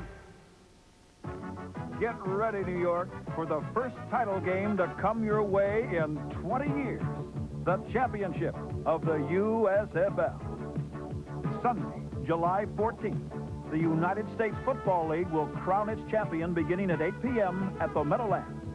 This is your chance to see football at its best. Tickets are available at the Meadowlands box office and all Ticketron outlets. Hi, everyone. I'm Tom Eaves, and hope you're enjoying the action tonight from the Astrodome in Houston. Right now, it's time to take a look at highlights of weekend number 17 of the USFL. The Minute Halftime Report is being brought to you by Speed Stick Deodorant. The wide stick gives you the edge. Speed Stick Deodorant by Minute. Saturday night, over 31,000 at the Liberty Bowl as the Jacksonville Bulls and the Memphis Showboats go to war. Early second quarter, Memphis quarterback Mike Kelly runs into the end zone to give the Showboats a 7-0 lead. Memphis, with a win here, would clinch a playoff spot. Later in the second quarter, look at Tim Spencer, the big bull of a running back out of Ohio State. 21-yard run sets up an Alan Duncan field goal, and Memphis will lead it 10-0. Still in the second quarter, second to goal from the 3. Anthony Parker goes in, loses the ball, but he had possession over the plane of the goal line, 17-0. Third quarter, Larry Swider punting for Jacksonville from his own end zone. Derek Crawford, the wide receiver who doubles as a punt returner. Now you know why they use him as a punt returner.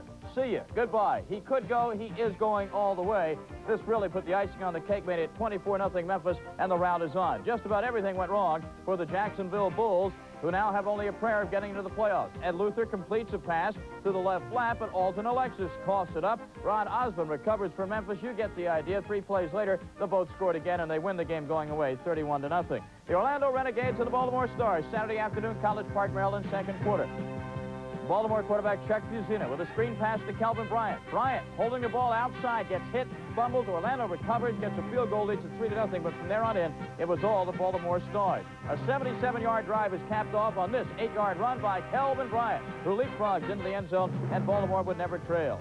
Late in the half, Chuck Fusina, who threw for 3 scores on the day, throwing the first of 2 TDs to James Caber, 23 yards, got it, and the Stars led 14-3 at halftime. They would clinch a playoff spot with a win over Orlando. They scored in an unorthodox manner as Orlando is back to punt. Greg Cater's punt is blocked by a host of onrushing Stars. Tom Donovan, a wide receiver, ends up scooping the ball up. Into the end zone he goes. Now, when Tommy Donovan catches a TD pass, he usually does a flip. Is he going to do it here? Yeah, we're in the playoffs. 3rd year in a row, he says. Baltimore, the defending champions, beat Orlando 41-10. And then the orphan Los Angeles Express playing Saturday evening in, well, the San Fernando Valley at Forest Pierce Junior College against the Arizona Outlaws. And you can see that the Orphan Express and their fans do have a sense of humor. 8,200 showed up to watch the exhibition, if you will. First quarter action, Doug Williams and the Outlaws aren't amused. Williams hits Greg Anderson for a touchdown. 6-0. The extra point was no good. Arizona running back Reggie Brown led all rushes with 99 yards on 26 carries. He went over the 1,000-yard mark for the season. This 1-yard trot gave him a touchdown to boot. Arizona wins at 21-10. The Express fans have kept a sense of humor about the season, but the players aren't laughing. You couldn't write this, Mark, you know, no fiction writer could. You'd have to put this one on the fiction level because no one would believe the things that have happened, you know, as reality. It's been too crazy. Chalk up another loss for the LA Express, their 7th in a row. They'll end their season Friday in Orlando. You know what I don't like about dandruff? Dandruff shampoos.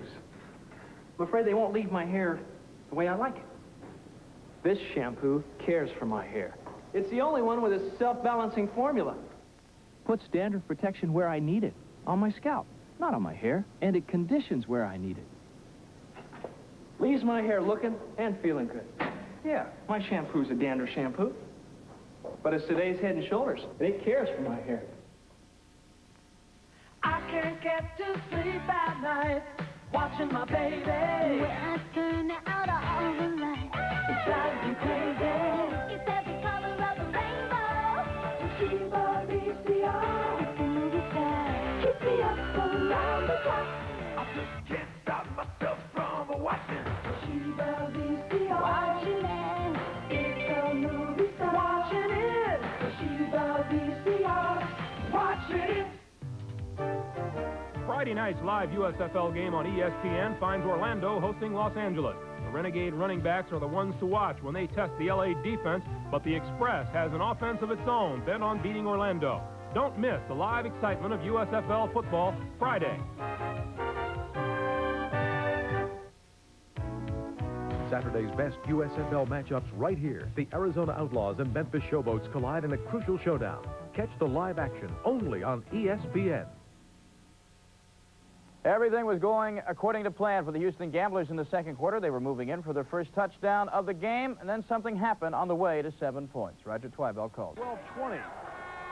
Left to go first half. Sanders, the man in motion. Down the middle, right through the hands and intercepted by Armstead. Armstead has got all kinds of room. It's a foot race.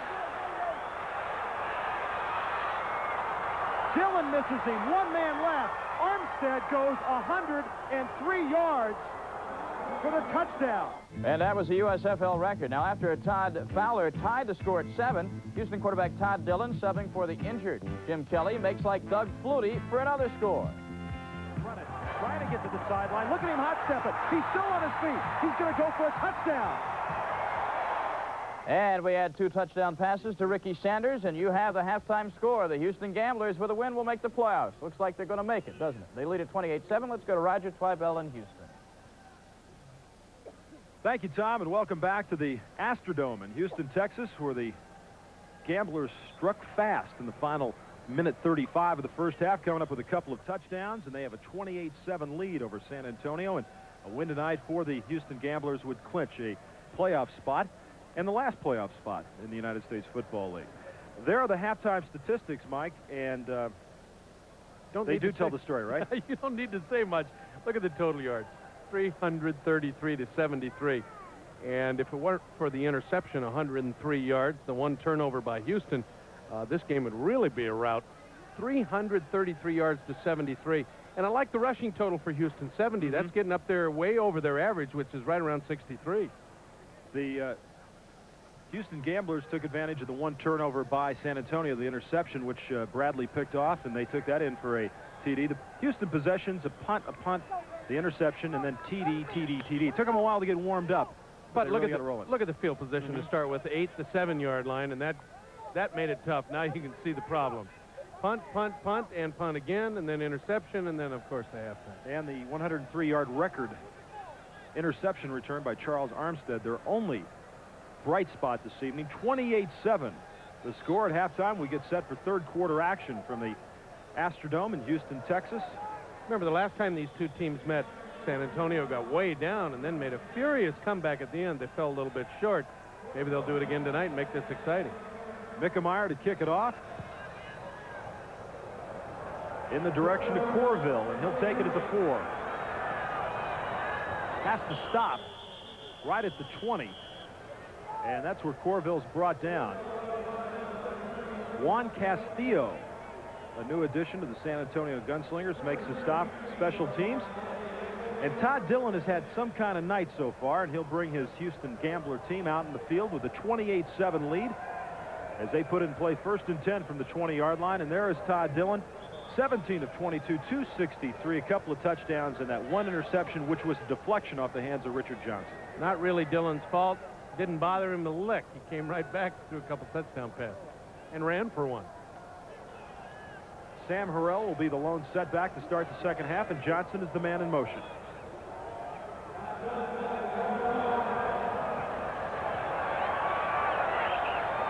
Dillon's got McGee at the 39-yard line. I'll tell you what, McGee loves to do that tightrope back on the sideline, doesn't he? Not the fastest of all the receivers, but the great hands, the out man. When Dillon gets in trouble, he looks for 88, and you practice that every day. Keep the feet in, tightrope, ball out of bounds. Thank you, another reception. Scott McGee, who has been a favorite target tonight of Todd Dillon, who has shown us that he can pass the football and that he can run it. I like the way he moves around in the pocket, too, to find his receiver. 1st and 10. Great catch by McGee, but he's out of bounds. What a grab. Oh, that's hands, folks. He caught that one one-handed and then grabbed the other one to keep it from bouncing out of his hands. You work on that, don't you? Catching the football one-handed. Absolutely. Try it all kinds of ways. Throw it behind you, try to catch it one hand. Anyway, it doesn't count in practice, so that's the way to do it. Watch this catch. See, one hand first, pulls it in, then the other one.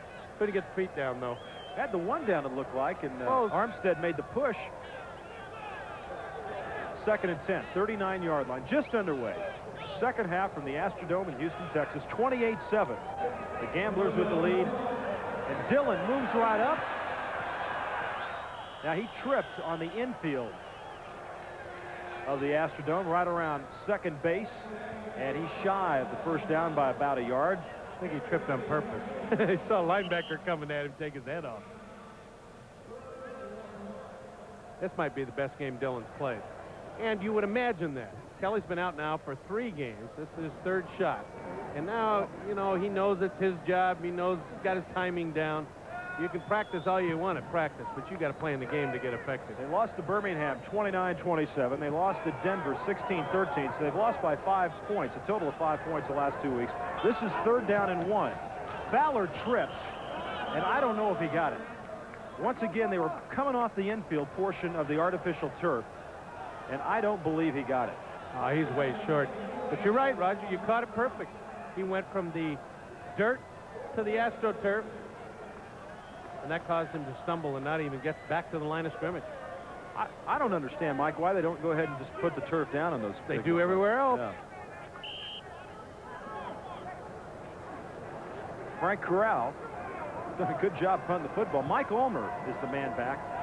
He can catch it. He's not a return threat. He's standing at 15. Corral sends it to the far sideline. Penalty marker is down, and boy, you get a nice roll. And Verdun touches it down 55 at the 8-yard line. Holding on Houston, though. They'll have to do it again. Liddell Wills, 55, is the man called for holding. So San Antonio will want them to kick that over again. 55 Wills, right side of your screen. He's the right guard. Uh-oh. He ought to open a Taylor shot. Yeah, that's a textbook hold right there. You got about a yard and a half of cloth. Reggie Mathis was the man coming through, and Wills just a moment late in picking up the block.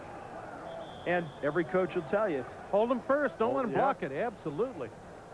Because then they'll decline that penalty for sure.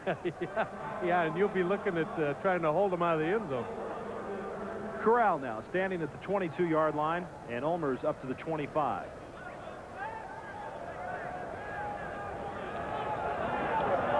Well, they put some pressure on him, and somebody might have got a piece of that. Ulmer missed it. It went right underneath of him, and look where this thing's going to end up. At the 6-yard line. I'll tell you what, if San Antonio didn't have bad luck, they wouldn't have any at all. Ulmer momentarily thought about trying to catch that thing, and then he pulled up on it. He looked like a shortstop going to make the scoop. Just missed him. The worst part of it is they gained 2 yards after the penalty. They were at the 8, now they're at the 6. 28-7. We'll be back to the Dome right after this.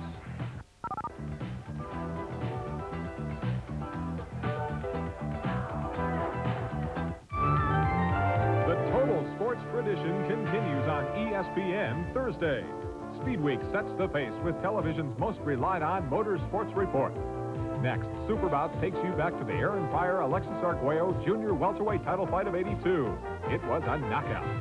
Then the live main event. Undefeated Jesse Ferguson and Tony Anthony fight for the ESPN Soloflex heavyweight title, plus 2 more tournament bouts. The day's best sports actions right here, Thursday.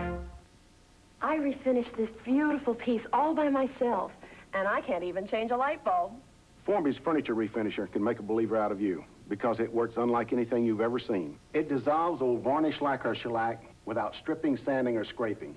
With my furniture refinisher, it's a pleasure to create a treasure. Homer Formby. No one knows wood as good. And remember to try my stains. Their unique tung oil formula provides a rich, deep color you'll be proud to show.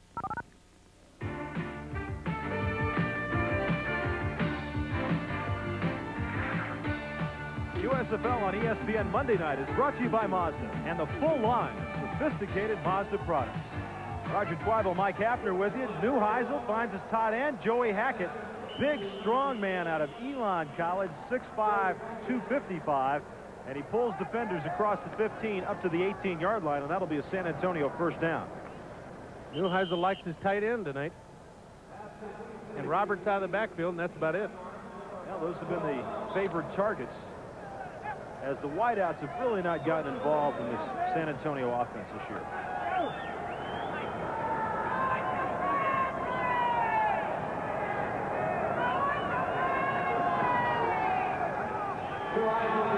Plenty of time. He's got Roberts, and another first down at the 29-yard line.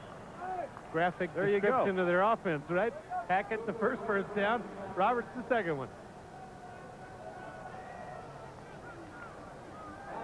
They got great pass protection on this play, and the reason is the draw. They set up the draw in the first half. He fakes the draw inside and then over the middle to find Roberts. But that was great protection, and the reason was for the draw fake. It held the defensive lineman just enough for Neuheisel to get the time. Back-to-back first downs for San Antonio. First and 10 from the 29-yard line. 10:50 left to go, third quarter.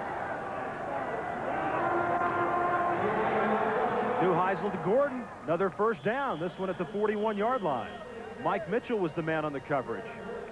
There's a first. Thrown to the outside receivers. Neuheisel conversing with Frank Lockett, late of the Portland Breakers. Portland got some future draft picks for Lockett. That's, when you think about it, that's suspect in this league. What future? Yeah. You're worried about that. They don't know if they're going to play next fall. Maybe a split schedule with some exhibition games in the spring. If they do play in the fall, it's 14 months. First and 10. Play action again. Not this time. Hosea Taylor was the first man to get there. And a little indecision on the part of Rick Neuheisel.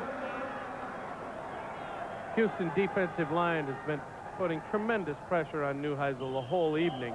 Again, that twist inside, and when you pull it down, you're going to get somebody catch you from behind, and they did. 4 Houston defensive linemen around Neuheisel. 79 Browner got a hand in Rick's face that time, and that's why he pulled it back. 2nd and 17.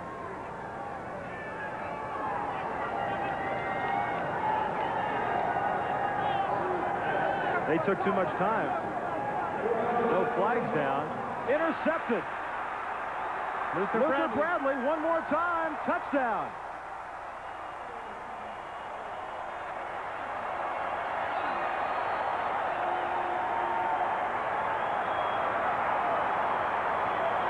Luther Bradley, 33 yards on the interception, and he has now equaled his interception total of a year ago at 12. I'll tell you what, Mike, I thought that clock was at 0 So did before I. they snapped the ball. I did too, and maybe Rick Neuheisel did also. Figured he was going to get called and just threw it up.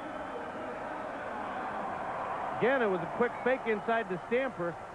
Tried to hit Roberts over the middle, and Bradley standing right there waiting for it.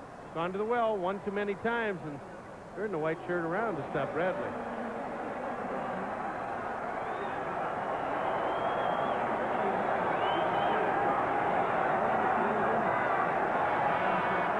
Tony Fritsch can only get him 1 at a time, while Gary Anderson and Herschel Walker get him 6 at a time. But that's 1 more and 5 points on the night. Gamblers 35 and the Slingers 7.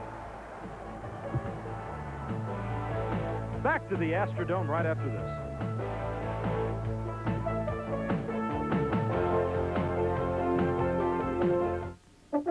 H.B. Scott won a gold medal at the 1904 World's Fair because he made chewing tobacco like no one else. Today, that tradition lives on in H.B. Scott's premium blend. It's specially cut in ribbons from the tender part of each leaf. And it's this special cut that makes H.B. Scott such a smooth, clean chew. No other chewing tobacco looks or tastes like it because no other brand is made like H.B. Scott's premium blend. Who says you can't have it all? Who says you can't work overtime and take the time to enjoy it all? Who says you can't have super premium taste and a less filling beer? Michelob Light. Oh, yes, you can. Michelob Light. Oh, yes, you can. Michelob Light. Oh, yes, you can. Have it all. The smiling face of Luther Bradley, 7th year from Notre Dame, 2nd interception of the night, and being congratulated by all of his Houston teammates and coaches as Roberts takes a kickoff at the 9-yard line and returns it to the 29. Mike, I'm curious. We mentioned earlier that the Gunslingers missed another payday on Tuesday, and they felt that maybe they got through the worst of it. They don't really have any legal compensation, just a couple weeks left in the season. You had to wonder what their intensity level would be. They're putting out, they're playing hard, but psychologically, you got to say, hey, this is, one more after this. Yep. That's exactly what Rick Neuheisel said to me. Just 2 more weeks left in the season. And, they won against Los Angeles after they'd been paid. Right. They didn't get paid this week, so that must mean they don't win. Well, and we'll throw in that Clint Mangus gave him a $500 bonus when they finally were paid. Yes. Which was probably the interest accrued on some of that money anyway. Stamper running hard, across the 40 to the 42-yard line. Kiki Diayala pulls him out of bounds. 35-7, and I guess Lindy Infante and the folks of Jacksonville not very happy. Are not pleased right now because they had an outside shot if Houston would lose their last 2 and Jacksonville could come up with a victory, but that would have been tough because their quarterback situation has been depleted there. Who do they go into the playoffs with? Brian Sipe out for the rest of the year. Same possibly for Ed Luther with the badly twisted knee. They'd had to go with Robbie Mahfouz and may have not been a threat in the playoffs anyway. Roberts. Luther Bradley's right there to bring him down. And Kiki Diala was there. Luther Bradley having a heck of a game. And there's a look at him. Last year's leading interceptor. He set the record last year. Chuck Clanton has since broken it at Birmingham. Strong safeties usually are not the interceptor type. They're the kind of guy who comes up and makes this kind of play against the running back. But Bradley's was outstanding at Arizona and then came up, played well here too. How about a college team with Luther Bradley and Ross Browner, just to name two? Yeah, there are a few others at Notre Dame. Jerry Faust getting a lot of heat for not producing with those kind of guys. Maybe this will be the year at the Dome.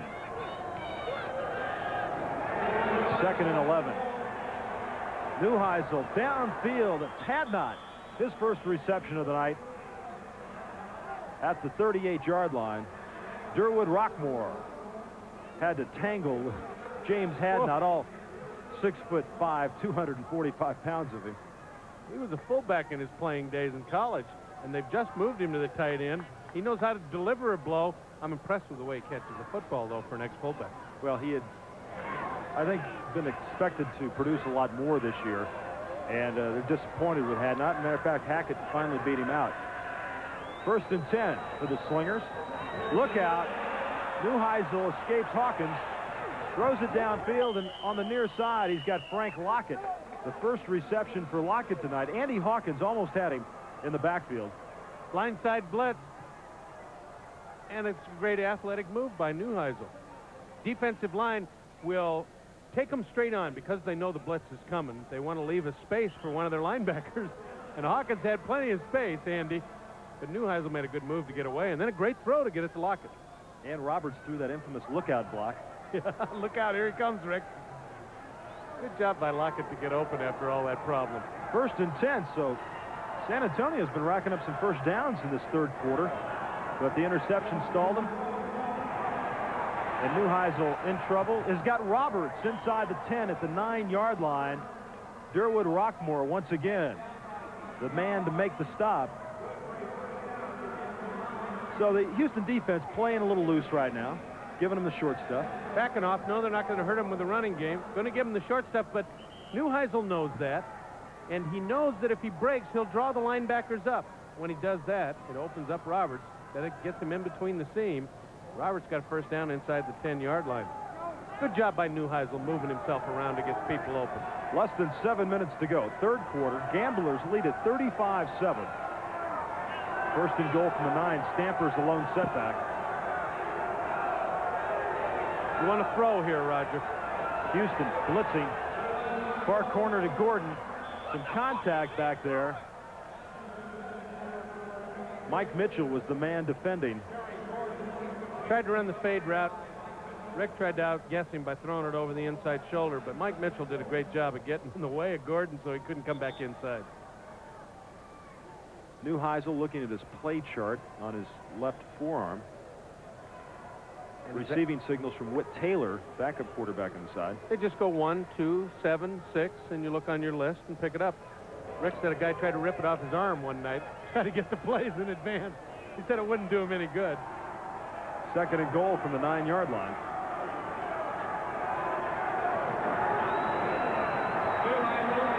He's got Stamper. Touchdown. Scott Stamper wide open as he got matched up on the linebacker, Mike Hawkins. And Neuheisel did an outstanding job finding him and then leading him for the TD. Roger, they caught him in blitz. And if you get him in blitz, you know you're going to get a linebacker one-on-one with your best receiver out of the backfield. Well, Stamper isn't the best receiver because Roberts is, but when you get one-on-one with a linebacker and you're a running back, you ought to beat him. And he beat him. Good job by Watch Neuheisel. He sees Diala coming in. He knows it's a blitz. All he's got to do is buy himself some time by rolling out, and his back will be open. Mickemeyer, the point after, and he's got it. So San Antonio has moved the ball extremely well here in the third quarter, and they get 7 points, and they trail 35-14 with 6:34 to go in the third.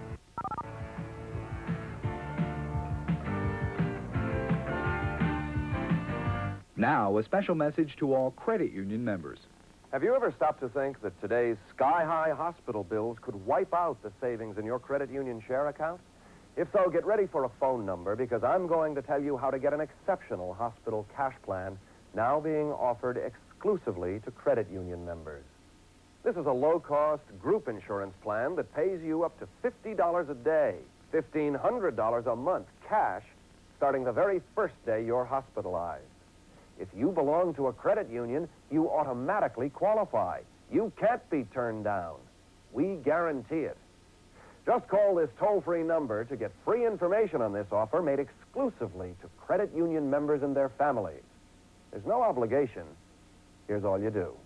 Call toll-free 1-800-554-9000. That's 1-800-554-9000. Operators are standing by now. For free information, call 1-800-554-9000. Coming up Friday night, the Express and the Renegades. Final game of the year for these two teams, 8 Eastern and 5 Pacific. Mickemeyer getting set to kick it off with 6:34 to go. Clarence Verdun averaging over 26 yards on kickoff returns, but they don't kick it to him very often anymore. And Vince Corville has got the outside. Corville across the 45 to the 47-yard line. Charles Armstead, one of the men there on the tackle. And Corville is running off under his own power, but I think he's seeing a few stars. Roger, you remember Nolan Smith? Right. With the Kansas Super City net. Chiefs, Super Net. There are 3 Super Nets back there. You can't avoid kicking it to one of them. And this is what it reminds me of. When Nolan Smith used to run the football, I'd hold my breath every time. It looked like it was going to get cut in 2. And take a look at this. You got to be real agile and limber to take all those shots. Of course, he's survived this long, so he's got the ability. Todd Dillon, Houston Gamblers have got it 1st and 10 at the 49-yard line. McNeil, first down at the 40. There he did the stutter step back and was able to turn it up and got the first down. Remember the last time they threw it to McNeil, he tried to make that inside move, but he was being double covered, and he had the linebacker on the inside. This time he makes the move on Johnson, and there is no linebacker to stop him, and he breaks up for the first down. Mike, the point I made earlier about Verdun catching 94% of all passes thrown to him in practice and games, all of the receivers for the Houston Gamblers catch over 80% of the passes thrown to them in practice and in games. I'd take 80% anytime from any receiver. 1st and 10 from the 39. Dillon. Pass was deflected. Sanders did a pretty good job trying to grab it. And then he was nailed. Miner was there and James both came up.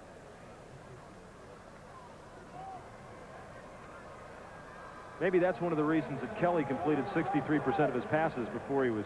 Guys don't drop him on it.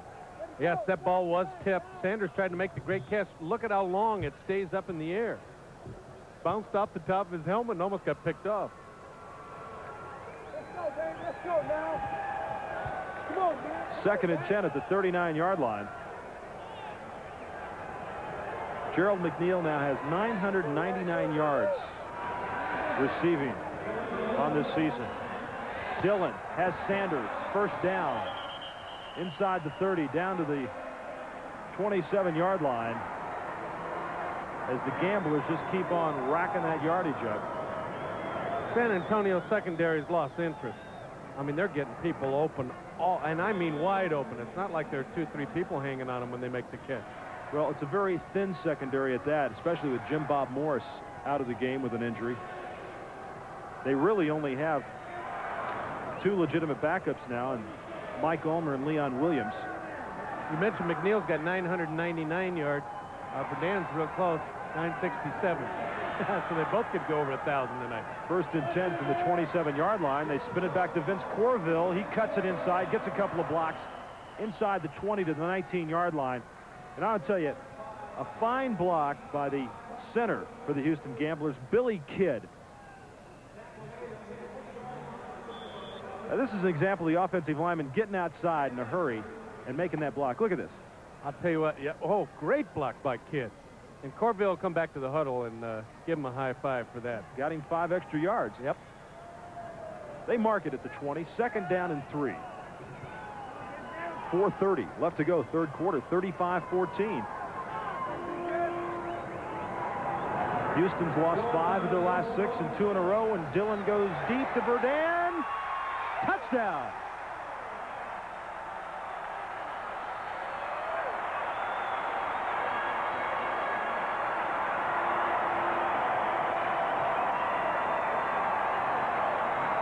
Touchdown reception number 9 on the year for Clarence Verdun. Weak side package is working for Todd Dillon. Sends motion, so he's got 3 receivers out to the left. They come up to double cover 22 Johnson, and 89 Verdun wide open. Miner went to cover 22 Johnson and left Verdun wide open. Third touchdown pass of the night for Todd Dillon.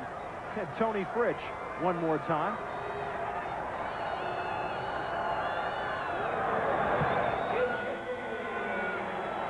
And Herd Fritsch from Vienna knocks it through. 42-14. Houston leads San Antonio with 4:18 left to go in the third quarter.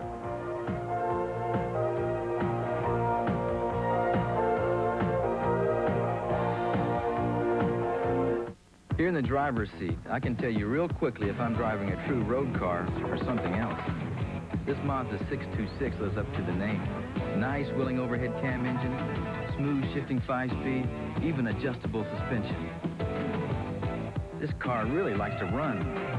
This is one refined road car. It's also fun to drive. And at $88.45, it also lives up to the value you expect from Mazda. Mazda 626. ESPN and the spirit of excellence rekindle the flame of the '84 Summer Olympics. For 16 days, relive the pageantry and drama that captured the heart of America. Mary Lou Retton and a star-studded cast of Olympic hosts bring you the games through their eyes.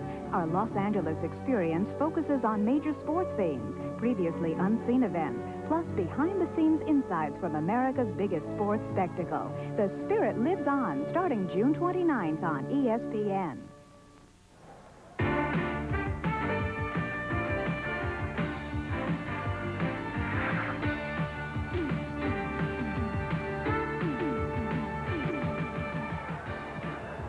Back at the Astrodome, 42-14 as Corral kicks it to Marcus Bonner. Bonner up to the 30-yard line.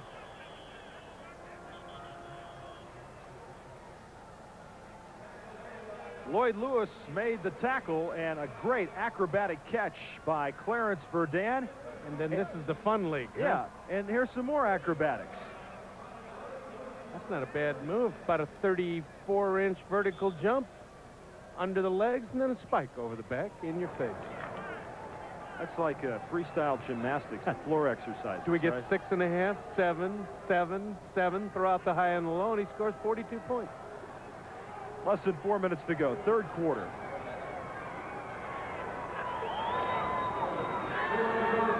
Neuheisel downfield, Hackett.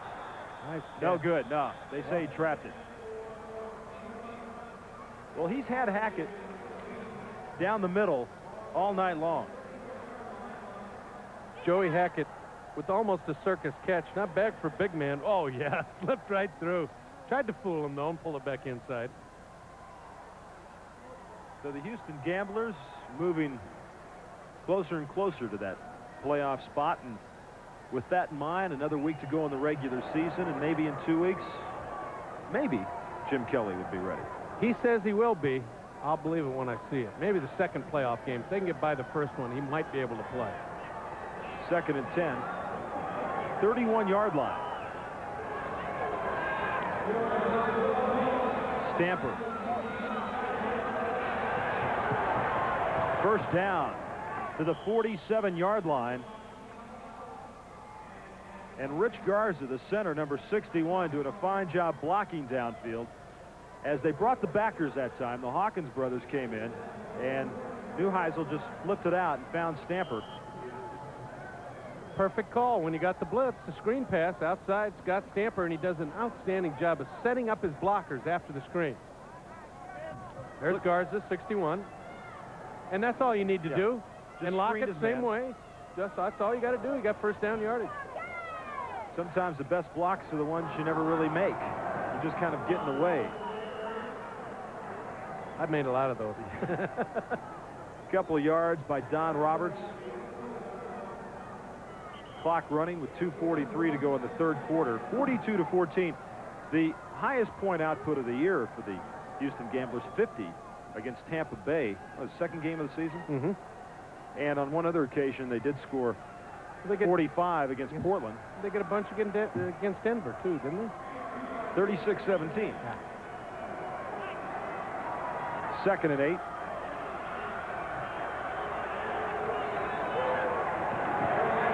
Not this time for Neuheisel. Fitzpatrick. And you can tell when he makes a sack because you can't see him. The rest of the big guys are standing around. And Tony Fitzpatrick, number 62. Neuheisel gets caught by a guy he doesn't see. You're absolutely right. Look at Fitzpatrick. He's about 2 inches off the ground, and he's the first guy there. It's tough to block a guy when he's only a foot off the ground. Well, Caton's had a couple. Hosea Taylor's had a couple. There were 5 last week against the Denver Gold and Bob Galliano.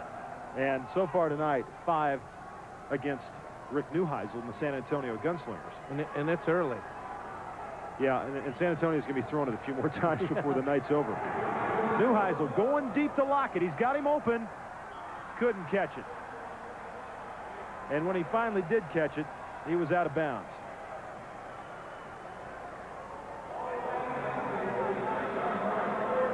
Lockett had Calvin Eason beat. Let's see if he would have caught it on the first bounce if he'd have been inbounds. No, it wouldn't have made any difference. The other foot would have been out.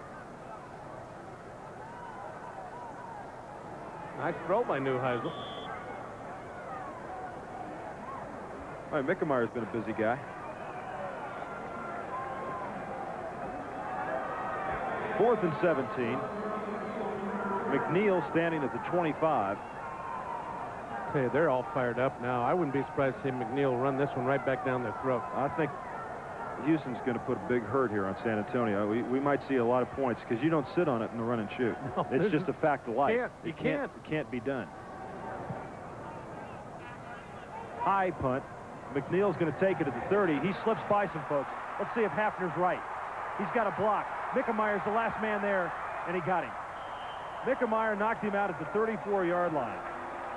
I just had a feeling he was going to get a big long run. Give the nod to Mike Hafner. He was almost right. That's all right. When the kicker pushes him out of bounds, I'll take that. Again, it's just nothing but speed. You've got to settle yourself and get in front of McNeil, or he's going to get by you. And once he does, with that great quickness and then the speed, it's tough. Reggie Vonner gave him a nice block, but the kicker Mickemeier knocked him out of bounds. 1:27 to go, third quarter. We'll be back to the Astrodome right after this.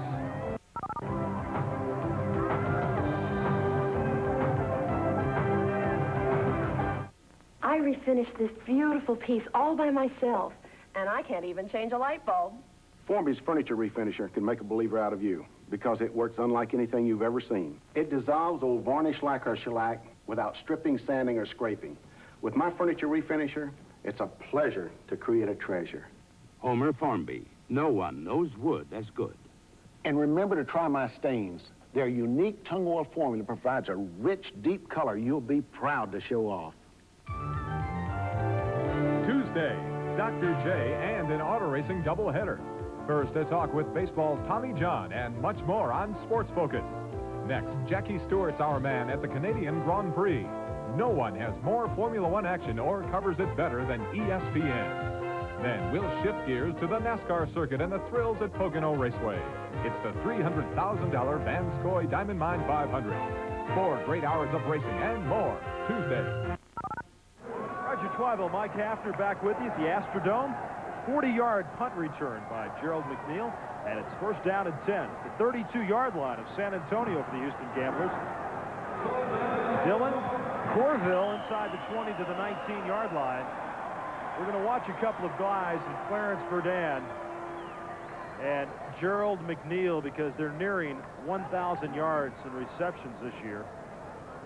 There is the quarterback comparison, and Dylan with 333 yards. Gamblers with 412 total yards so far in the game. And Dylan with 7 touchdowns on the year, 6 interceptions. 1st and 10 from the 19. Sanders. Good job on the far side. Clyde Johnson, one of the men that came up. And also over there, Brad and I. Clyde Johnson, remember we said on McNeil's punt return, you got to get squared up on him first before you make the lunge to get him because of the great quickness of the receivers. Watch Clyde Johnson. See him settle? Now watch. See him settle there? Now he makes his move after Sanders commits, and that's a great play. He squared up perfectly. Yeah, he did. You don't, and these guys will run right by you. Well, he's an old Kansas Jayhawk, so I guess they taught him well on Lawrence. I knew you'd get that in. I can't brag on my UCLA quarterback tonight. 2nd and 10 from the 19. Just 7 seconds left to go in the quarter. Dillon looking to strike again. Thrown behind Sanders. And really, Ricky did a pretty good job to get a hand on the football that time because closing in behind him was Vic Minor. And that ball could have been picked off, and if it was, Minor had nothing but 80 yards of AstroTurf in front of him. When your quarterback makes a bad throw, you as a wide receiver turn into a defensive back. It's up to you to keep your quarterback from getting an interception. 1 second left to go in the 3rd quarter here at the Astrodome. And this has been a night that Todd Dillon will long remember. His 3rd consecutive start, his 3rd start as a pro.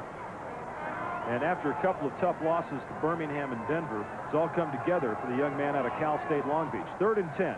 I think he'll go left. He's been successful over there. Richard Johnson, touchdown.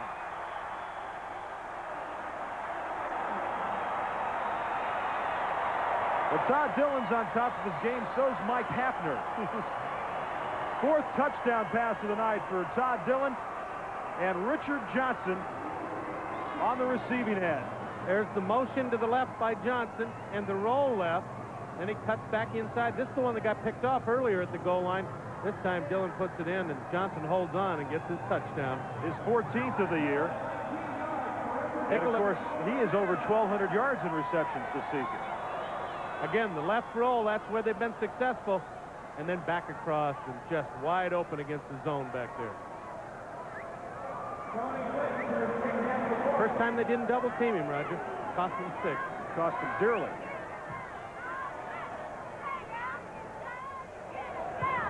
Point after by Tony Fritsch is good. And we've completed 3 quarters of play here at the Astrodome in Houston, Texas, and the Gamblers lead the Slingers 49-14. And we'll be back with the final 15 right after this.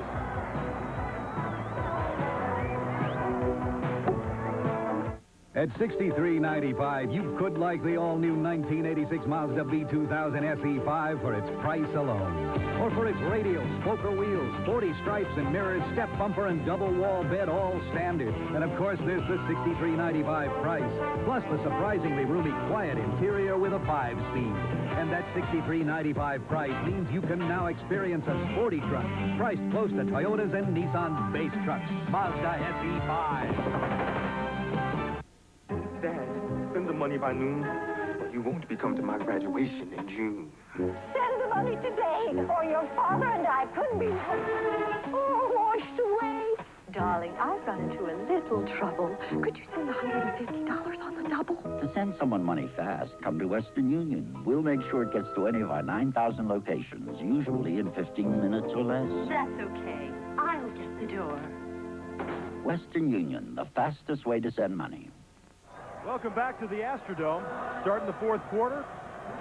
And Frank Corral with another deep kickoff. And Marcus Bonner will down it in the end zone. And San Antonio will put it in play 1st and 10 from the 20-yard line.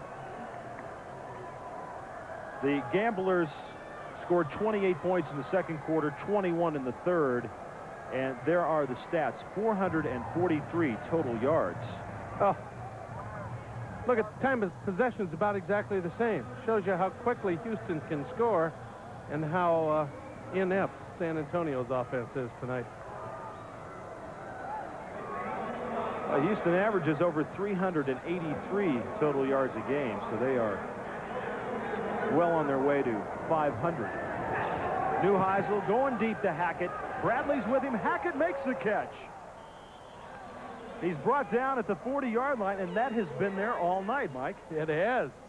6'5", 230. He's a pretty good athlete for a guy that big. Well, I think he goes about 20 more than 230. I do, too.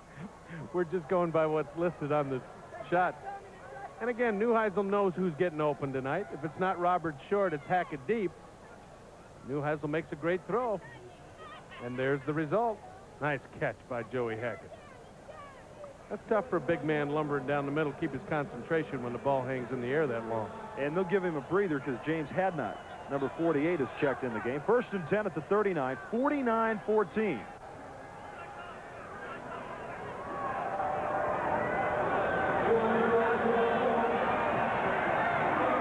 Neuheisel slides at the 30. Andy Hawkins was the man that came across, and he'd be very close to that first down. Mike, what's the ruling now, whether they're sliding feet first or going head first? If they do the hook slide, you can't touch them. They're automatically down. You see this? He goes head first. He's still live game. So that was the right call. If he'd have hook slid and then Hawkins had jumped on him, it would have been a penalty. 2nd down and 1. Neuheisel's got to run it again, and he's got room to the outside. Spins out of bounds. Couldn't quite get there on his own. Will Lewis dragged him down. He tried to make the same kind of move that Todd Dillon did. See if he could get in the end zone. He slipped inside and then out, but Lewis got him by the shirt and wouldn't let him go.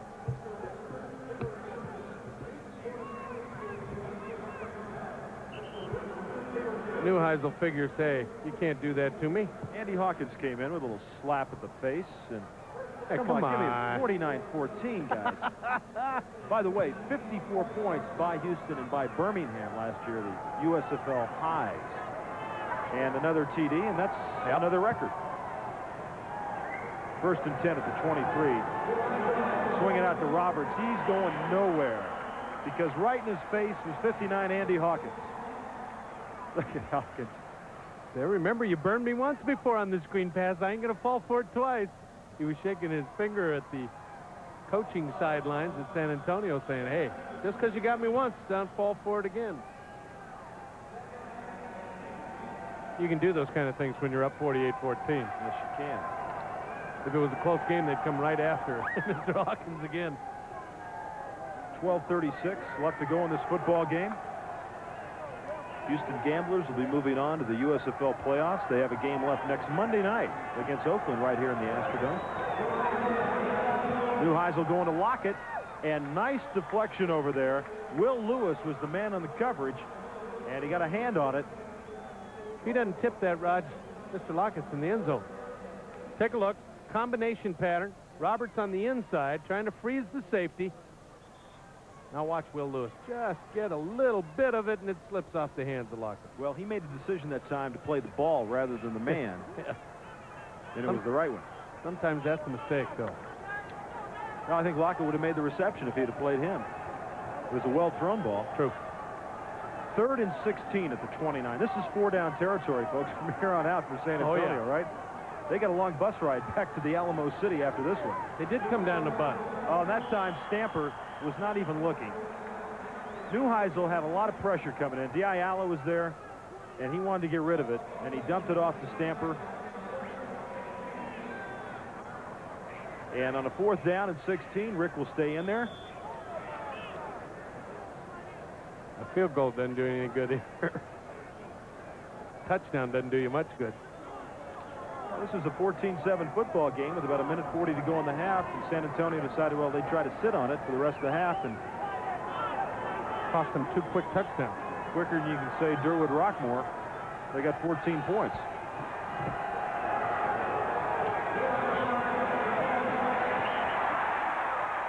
Or Kiki Diayala. 6th sack of the night of Rick Neuheisel, who obviously has not paid enough for the punishment he has taken this year. No. Only 11,780 on hand at the Astrodome, but they have been treated to an outstanding offensive show, and we'll be back in just a moment.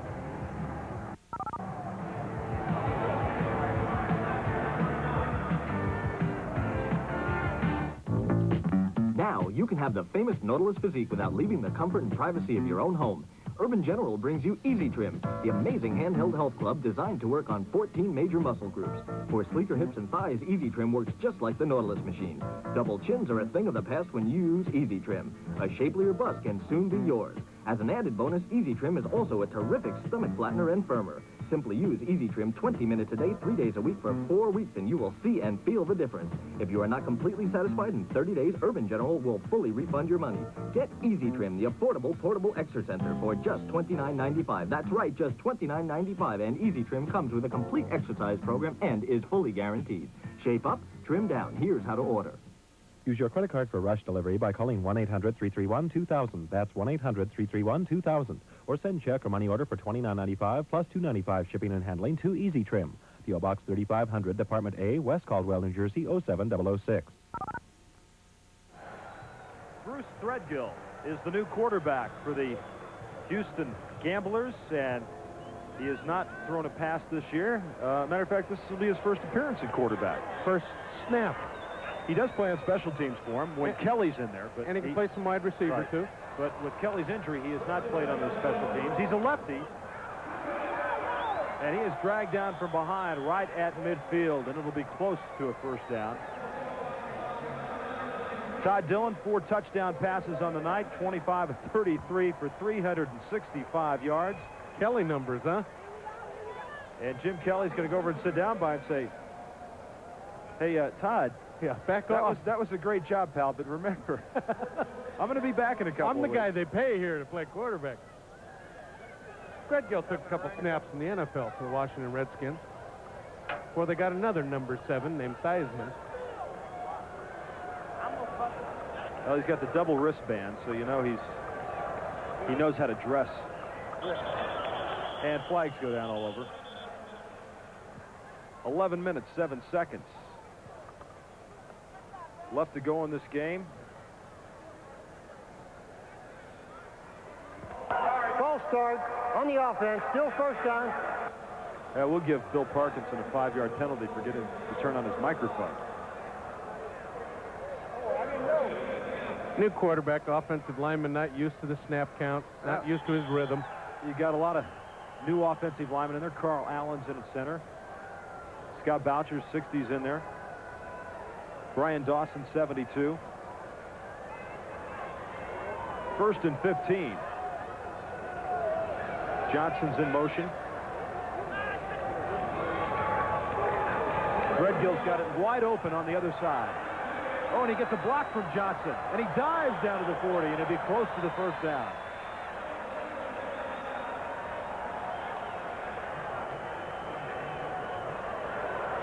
He's a threat to run the football. He's proved that so far. The lefty going out on the left side package, gets pressure. And I'll tell you what, he never looked to throw it for 1 second. He was running all the way. Watch 22, Richard Johnson. You might see just a little bit of the block. There it is. And that gives him enough to get the first down. Threadgill's got some quickness, doesn't Oh, he? yes. Now, he didn't play the slot back position for nothing. You got to be able to run 4-5, 4-6 to get away with it. Now, you got to watch this play because the offensive linemen on the left side are coming off that dirt portion of the infield, and San Antonio pointing fingers at Houston, and Houston pointing fingers at San Antonio. And when the finger pointing is said and done, Defensive encroachment on the nose guard. First down. That gives him a big break, gets him out of the dirt. gives him the first down.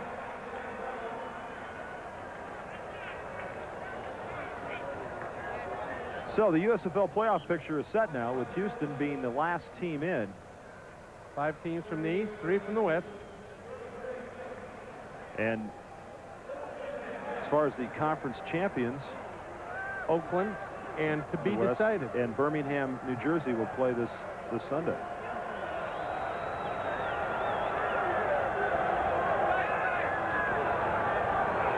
Fowler, Todd Fowler down to the 26-yard line. Reggie Oliver comes over to make the tackle. I think the Houston Gamblers might have a shot at going over 100 yards in rushing tonight. They had 70 coming in at the half. And that's been the biggest disappointment. Maybe because of the injuries in the offensive line, maybe the injuries to Kelly, although they weren't running the ball well when Kelly was in there.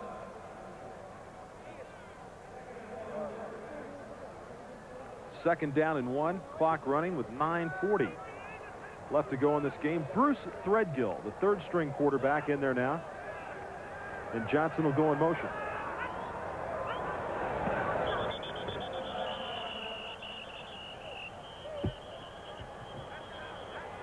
Penalty flags all over the place. Yes, false start, head bob on the quarterback, number 7. Who on me, Threadgill says? Hey, you can't do that. Once you get set under there, you can't bob your head to draw the defensive lineman off. Well, you know there are those veteran quarterbacks who have... Billy Kilmer could do it better than anybody I ever saw. Starbuck do it once in a while, too. Yeah. The one I always liked was Bobby Douglas, the way he stepped out before he got the ball. Yeah, he was moving before he even... Bottom part of him, anyway. But he was going backwards. So that was okay. Legal. Right? Absolutely. Can't be in motion when you're moving back. Yeah, you can't do the jerk of the head, though. That'll take the defensive lineman off every time. 2nd and 6 from the 31.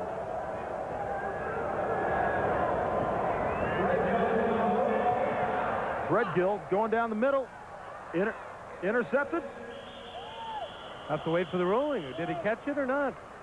James got it. Larry James comes up with the interception at the 17-yard line. The officials had to go in and take a close look. Maybe Bruce should have pulled it down and run. He's been very successful at that. He almost threw it to the linebacker, and then James comes right up in front, picks it off in front of Sean Potts. And he held on to it. 49-14. Gamblers lead the Slingers. And we'll be back to the Dome right after this.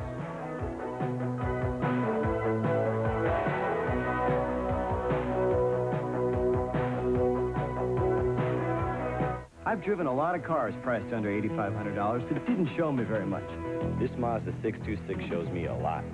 Smooth, uncluttered aerodynamics, 6-way seats, nice, clean layout, crisp 5-speed, good performance characteristics.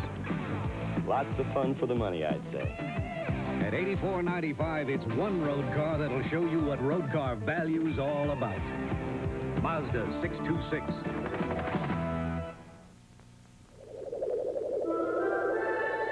The concept. The Budweiser International Race of Champions. The challenge. 12 of the world's best drivers from kart, Formula One, NASCAR, and endurance road racing. The cars. 12 identically prepared Camaro Z28s. The competition. 4 races, 4 tracks, 1 winner. Get ready for the ultimate championship. The Budweiser International Race of Champions. MasterCard, I need to do nothing. MasterCard International. Absolutely nothing. So worldly, so welcome, MasterCard. When it comes to nothing, you're really something. International. Get ready, New York, for the first title game to come your way in 20 years. The championship of the USFL. Sunday, July 14th, the United States Football League will crown its champion beginning at 8 p.m. at the Meadowlands. This is your chance to see football at its best. Tickets are available at the Meadowlands box office and all Ticketron outlets. Roger Twyville, Mike Hafner back with you. Larry James, the interception. And San Antonio will have it 1st and 10 from the 18-yard line. Just over 9 minutes left to go in this game. 49-14. Hackett, he's been wide open all night long. 1st down at the 29-yard line. They've been blitzing a lot, double covering outside to take away Lockett and Jerry Gordon. And the linebackers have been held in a lot by Don Roberts because of the backs, and that'll open your tight end for you if you look for him. Neuheisel on 1st down. Will run it. And out of bounds at the 28-yard line. Rayford Cooks moved him out. We'd like to remind you, starting June 29th, ESPN will renew America's love affair with the 1984 Summer Olympic Games from Los Angeles. 16 consecutive days We'll bring you gymnastics, track and field, boxing, swimming and diving, and much more. The Spirit of Excellence, the 1984 Los Angeles Olympic Games, coming up in July right here on ESPN. And then later on this summer, we'll have the Sports Festival from Baton Rouge, which is the off-Olympic years when all the athletes from, they divided up east, west, north, and south, and looking forward to that also. Both of them. 2nd and 11. Neuheisel, Jerry Gordon. He's got a first down, and Mitchell collars him at the 42-yard line. And he got right back up. Yeah, they're in the hurry-up offense, too. No huddle. Where was this? It's Freddie the Hammer Williamson. Yes, it is. Did Freddie ever put the hammer on you? Oh, don't remind me. 1st and 10. Neuheisel sacked again. He had 2 men around him. Cooks was one of the guys, and also Kiki Diayala. And we're looking at, what, about 7 sacks so far tonight? 7, 8? That's the 7th. Kiki on the blitz, up the middle. Cleveland Crosby gets a little bit of move on him, too. Oh, I call that a fumble. But at 49-14, we'll call him in the grass, and then he fumbled afterwards. How's that? Sounds good to me. Yeah, the last couple of weeks, the Houston defense actually has played some pretty good football. Had not the intended receiver, and Mike Hawkins got a hand on it, knocked it down. Good coverage that time. Mike was up front, and Luther Bradley behind, and Neuheisel knocked down one more time. Penalty marker down in the backfield. They roughed Rick Neuheisel, I believe. That's 15 yards and first down. I think Rick will give real serious consideration to law school after this season. Oh, yeah. I guarantee you. He's had a rough ride. Originally from Phoenix. Right. His mom still lives there. What he said, Mike, UCLA. Had a sister who was a cheerleader yes. over there, too. He said, Mike, say hi to my mom. She loves that when you do it. So, hi, Mom, from Phoenix, from Rick. 1st and 10, and Neuheisel's hit again and had not dropped the football. I'll tell you what, Sankey's got 2 other quarterbacks. I think you ought to give Neuheisel a rest here at 49-14. He has taken a beating tonight. There's really no reason to leave Neuheisel in there. They got 1 more game to play against Portland. He's been sacked 7 times. He's been dumped. He's been hit hard. You got Whit Taylor. You got Fred Mortensen. How bad can they do trailing 49-14? By the way, Whit Taylor got the job at Vanderbilt as the quarterback coach for the fall. I said congratulations to Whit. I know you'll be working in the fall like a lot of your friends won't be. 2nd and 10. Just over 7 minutes left to go in this game.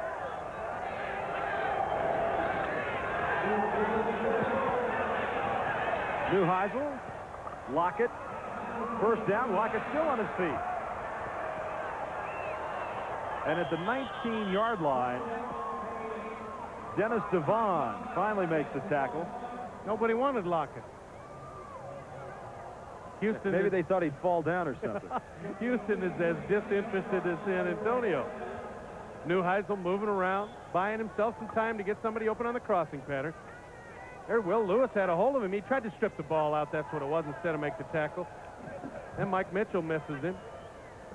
1st and 10 at the 19. Going to Lockett. Got it at the 1. And once again, Neuheisel flat on his back, courtesy of number 62, Tony Fitzpatrick. Tell Rick they don't hit you in the courtroom. I hope he gets that last check. There's Neuheisel again, paying for completions. Quarterbacks, I'll bet, half the time never get to see the guy catch the ball. They're flat on their back. It's a nice catch by Lockett. Good route, too. 1 foot down, 2 feet down. Good job. 1st and goal from the 2-yard line, 49-14. Why does 49-21 sound better than 49-14? 7 points, I guess. I guess when you get in the 20s, it doesn't make it sound as bad. Stamper He's short. The thing this does is it keeps the clock running. Just over 6 minutes left to go.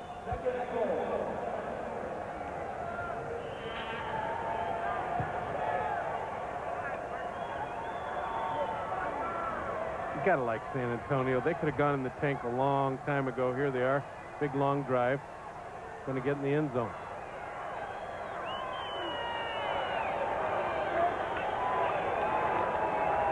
Stamper, touchdown.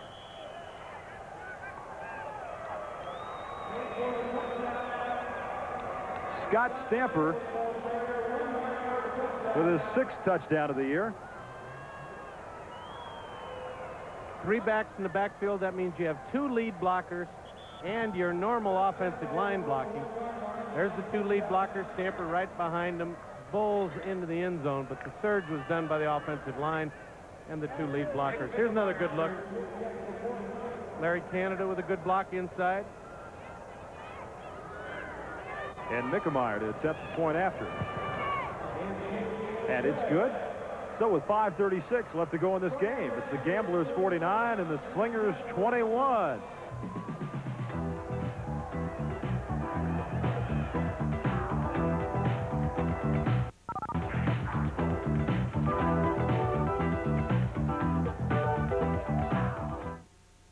Home communications is made simpler because QT&T put a telephone answering machine, a hands-free speakerphone, and a solid-state push-button telephone into the QT&T answer phone. This home communication center screens your calls with a pre-recorded message, records up to 60 messages, lets you have simultaneous group conversations, gives you push-button dialing on any phone system, and features a mute button and redial button. These components sold separately could cost over $300. But QT&T suggested retail price $139.95. But wait, save money when you buy direct from Urban General, only $79.95. And QT&T offers an optional 6-year warranty. No other phone company does that. Here's how to order. Use your credit card for rush delivery by calling 1-800-331-1000 or send check or money order for $79.95 plus $5 shipping and handling to Answer Phone, Box 121, Plainville, Connecticut. Arizona and Memphis, and they've done a great job supporting the Showboats this year. And playoff mound. Yeah, it's a good football team. 2 talented quarterbacks, and Mike Kelly and Walter Lewis. Mm-hmm. Little onside kick here with 5:36 to go. Why not?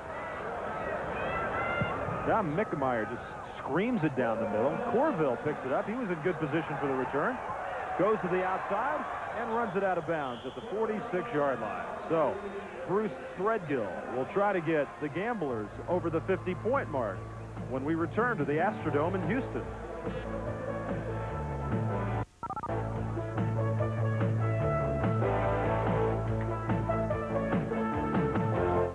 When the big U flows, America goes. Hey, that truck runs. A Fisher & Son doesn't. Only gets the big Q. Quaker State.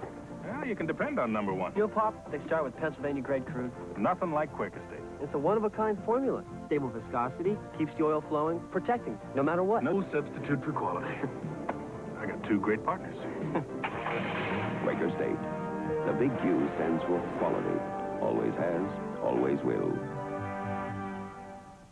Would my esteemed colleague kindly repeat the question? Gladly, Senator. What time does Wee Willie Winkie run through the town? Trivial Pursuit. It's more than a game. It's a national obsession. It's here. Big Bird! It's there. It's everywhere. And the fun keeps coming. Trivial Pursuit. Because every American is entitled to life, liberty, and the pursuit of trivia. From South Show and Writer. Weibo and Mike Hafner back with you. 5:27 left to go. 49-21, the Gamblers with the lead. Mike, we look ahead to next week, this Monday night game you'll be back for. I'll be on the golf circuit, but it's Oakland and Houston. You remember earlier this year, Houston beat Oakland 42-7. So I think, even though the game doesn't really have any meaning, a little psychological inspiration for the Oakland Invaders. Threadgill. Oh, is he in trouble? Now he gets out of it. He has got all sorts of room on the far side, and he's got Corville wide open. Oh, no. He doesn't go to Corville. He goes to Mark Perouse. Well, he had both of them wide open. See what happens when If he you would buy have all found that time? Corville, he would have had a touchdown. That's right.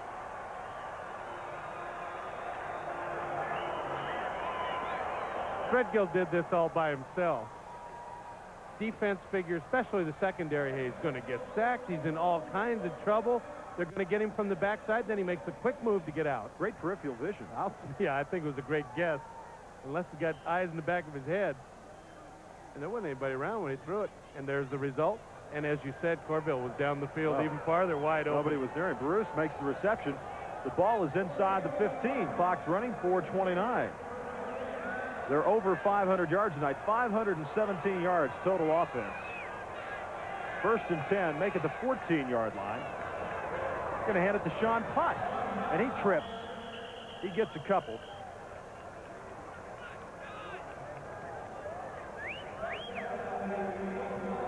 Now coming up, final game of the year in the regular season, June 24th at 8 Eastern, 5 Pacific time. Western Conference champs, the Oakland Invaders, will try to avenge their worst showing of the year, 42-7 earlier this season.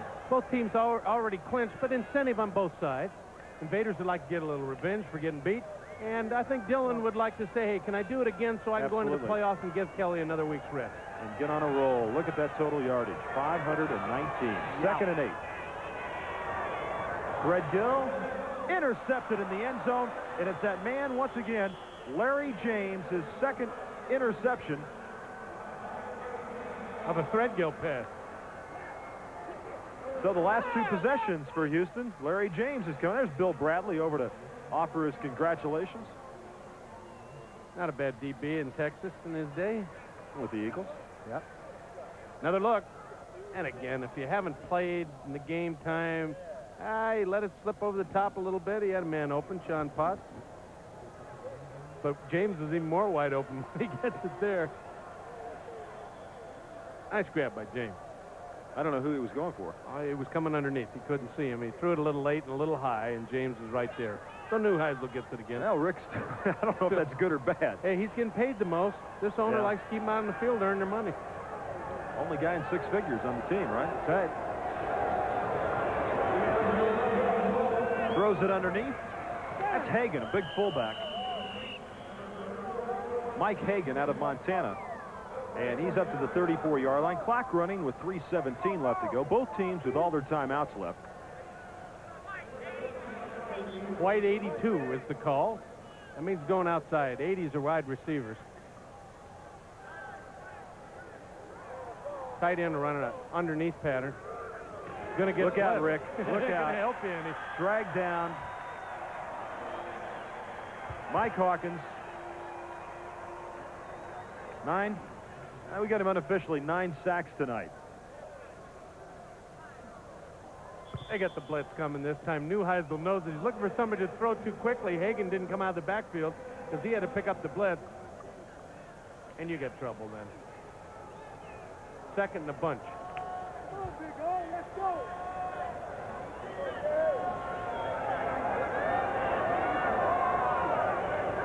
8 sacks, Roger. Got him for 49 on the year, and once again Hawkins is in there, strips it loose, ball's rolling. Houston comes up with it. Cooks, Rayford Cooks, falls on it. So 49 sacks on the year, 8 tonight, and the ball stripped loose that time. And Cooks is still down on the ground, and Neuheisel. Gutty performance. Excuse me, that is Andy Hawkins, who also was going for that fumble. Neuheisel again under tremendous pressure. He knows he's in trouble early. There's Mike Hawkins' brother. He's the one who knocked the ball away. Now let's see what happens to Andy. Andy gets caught up trying to chase that football down and gets sandwiched in between 2 guys. And he's still down on the ground.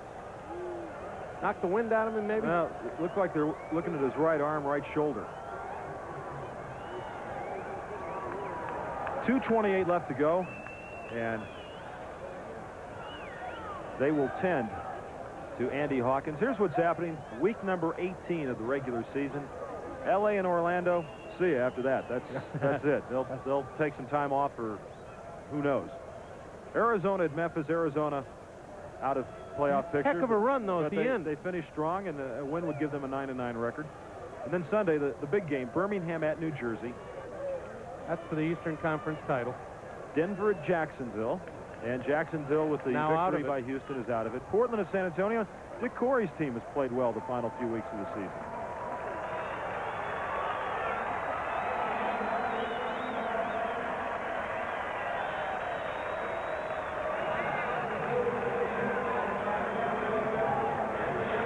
Another look to see how Andy Hawkins hurt himself.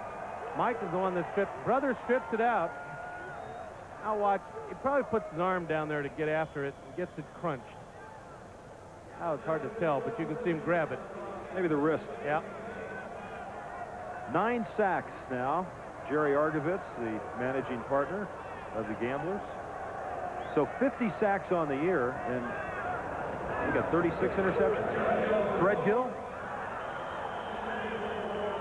off the hands of Scott McGee.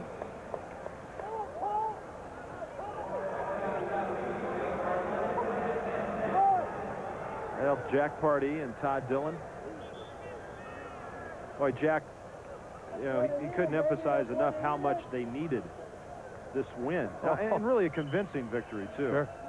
You don't want to have to go into the Invader game having to win without your first-string quarterback in order to get in the playoffs. You get beaten, Jacksonville beats Denver, and you're not in the playoffs. And that would be a big surprise for this team. 2:08 left to go. 2nd and 10. Ball at the 28-yard line. The 30-second clock is not functioning, so the officials will keep that time with their stopwatches down in the field.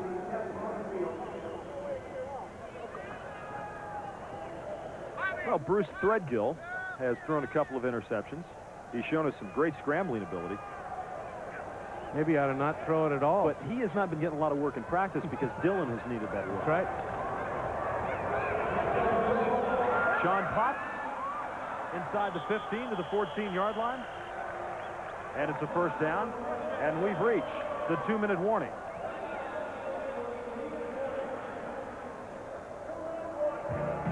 (49-21). We'll be back for the conclusion of this game from the Astrodome right after this.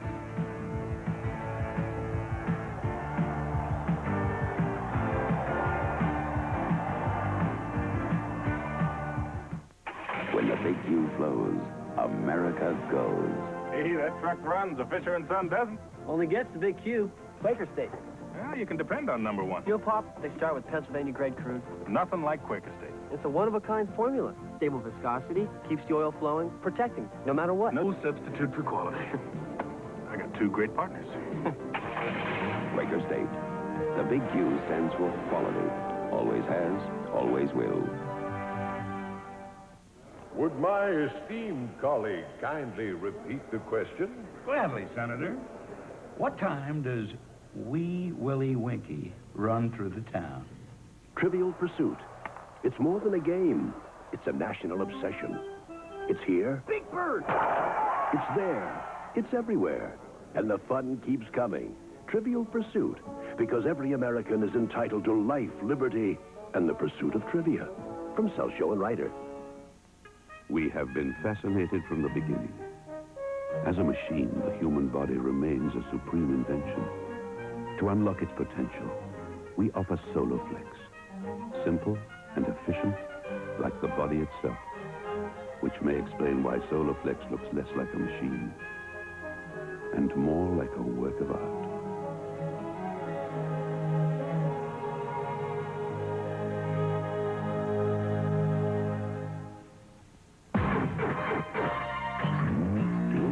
No matter how fast life gets, no matter how hard you work, Right Guard can help keep you smelling good for up to 24 hours. That's protection. Right Guard protection.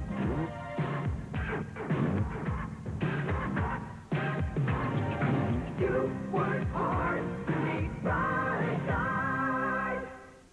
Roger Twibell, Mike Hafner back with you at the Astrodome. 2 minutes left to go. 1st and 10 at the 14-yard line.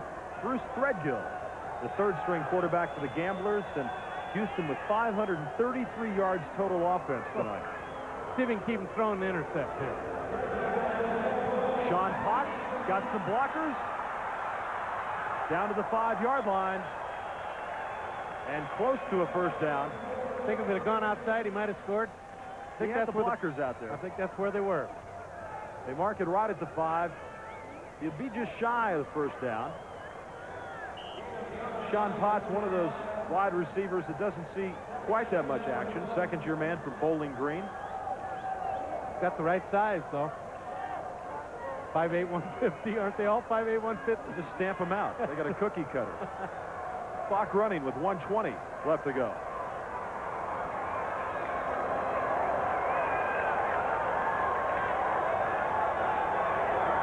Todd Fowler. Oh, he is stuck at the 4-yard line. Putt Choate makes the tackle, and they'll probably have to check that out to see if that's enough for a first down. And they're going to say no, third down. These are the playoff qualifiers. Oakland, Birmingham, Denver, New Jersey. New Jersey 11-6, Birmingham 12-5. Big game coming up Sunday at the Meadowlands. Memphis, Tampa Bay, Houston, and Baltimore. What a comeback by Baltimore, huh? And, you know, the last game, we say, well, no meaning, but that could change positioning. Sure. Right? Winning or losing that last game as far as who they would play in the playoffs. 33 seconds. Third down and 1. Just inside the 5. Fowler. That'll stop the clock with 23 seconds left. A little jab for Texas, the Battle of Texas here, and go ahead and try and score, or do you just let the clock run out? Well, the clock's running 17 seconds. They'll get another playoff, and I would presume that Threadgill will try to take it, and maybe they won't. No, they're gonna let it roll. Look at Kelly. He wants them to go. Yeah. Well, they're looking for a point record. 54 is the point record, and they don't get the playoff, and that'll do it. The Houston Gamblers have qualified for the United States Football League playoffs. They have defeated the San Antonio Gunslingers by the final count of 49-21 as Todd Dillon threw 4 touchdown passes, and he ran for 1. And we'll be back to the Astrodome in just a moment.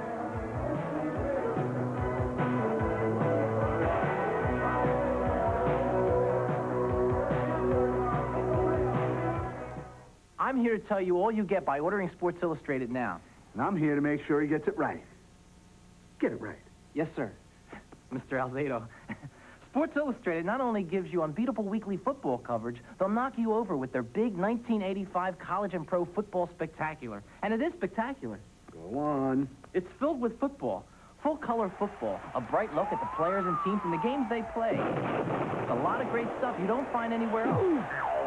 But you can get it all by calling this toll-free number, 1-800... Wait a second. Don't give them that number yet. But they need the number if they're going to call. Not until you tell them everything they get. You get the famous Sportsman of the Year double issue and the annual swimsuit issue. As always, a beautiful preview of what's new under the sun. And it's all yours. And by ordering now, you get 40% off the cover price. Give them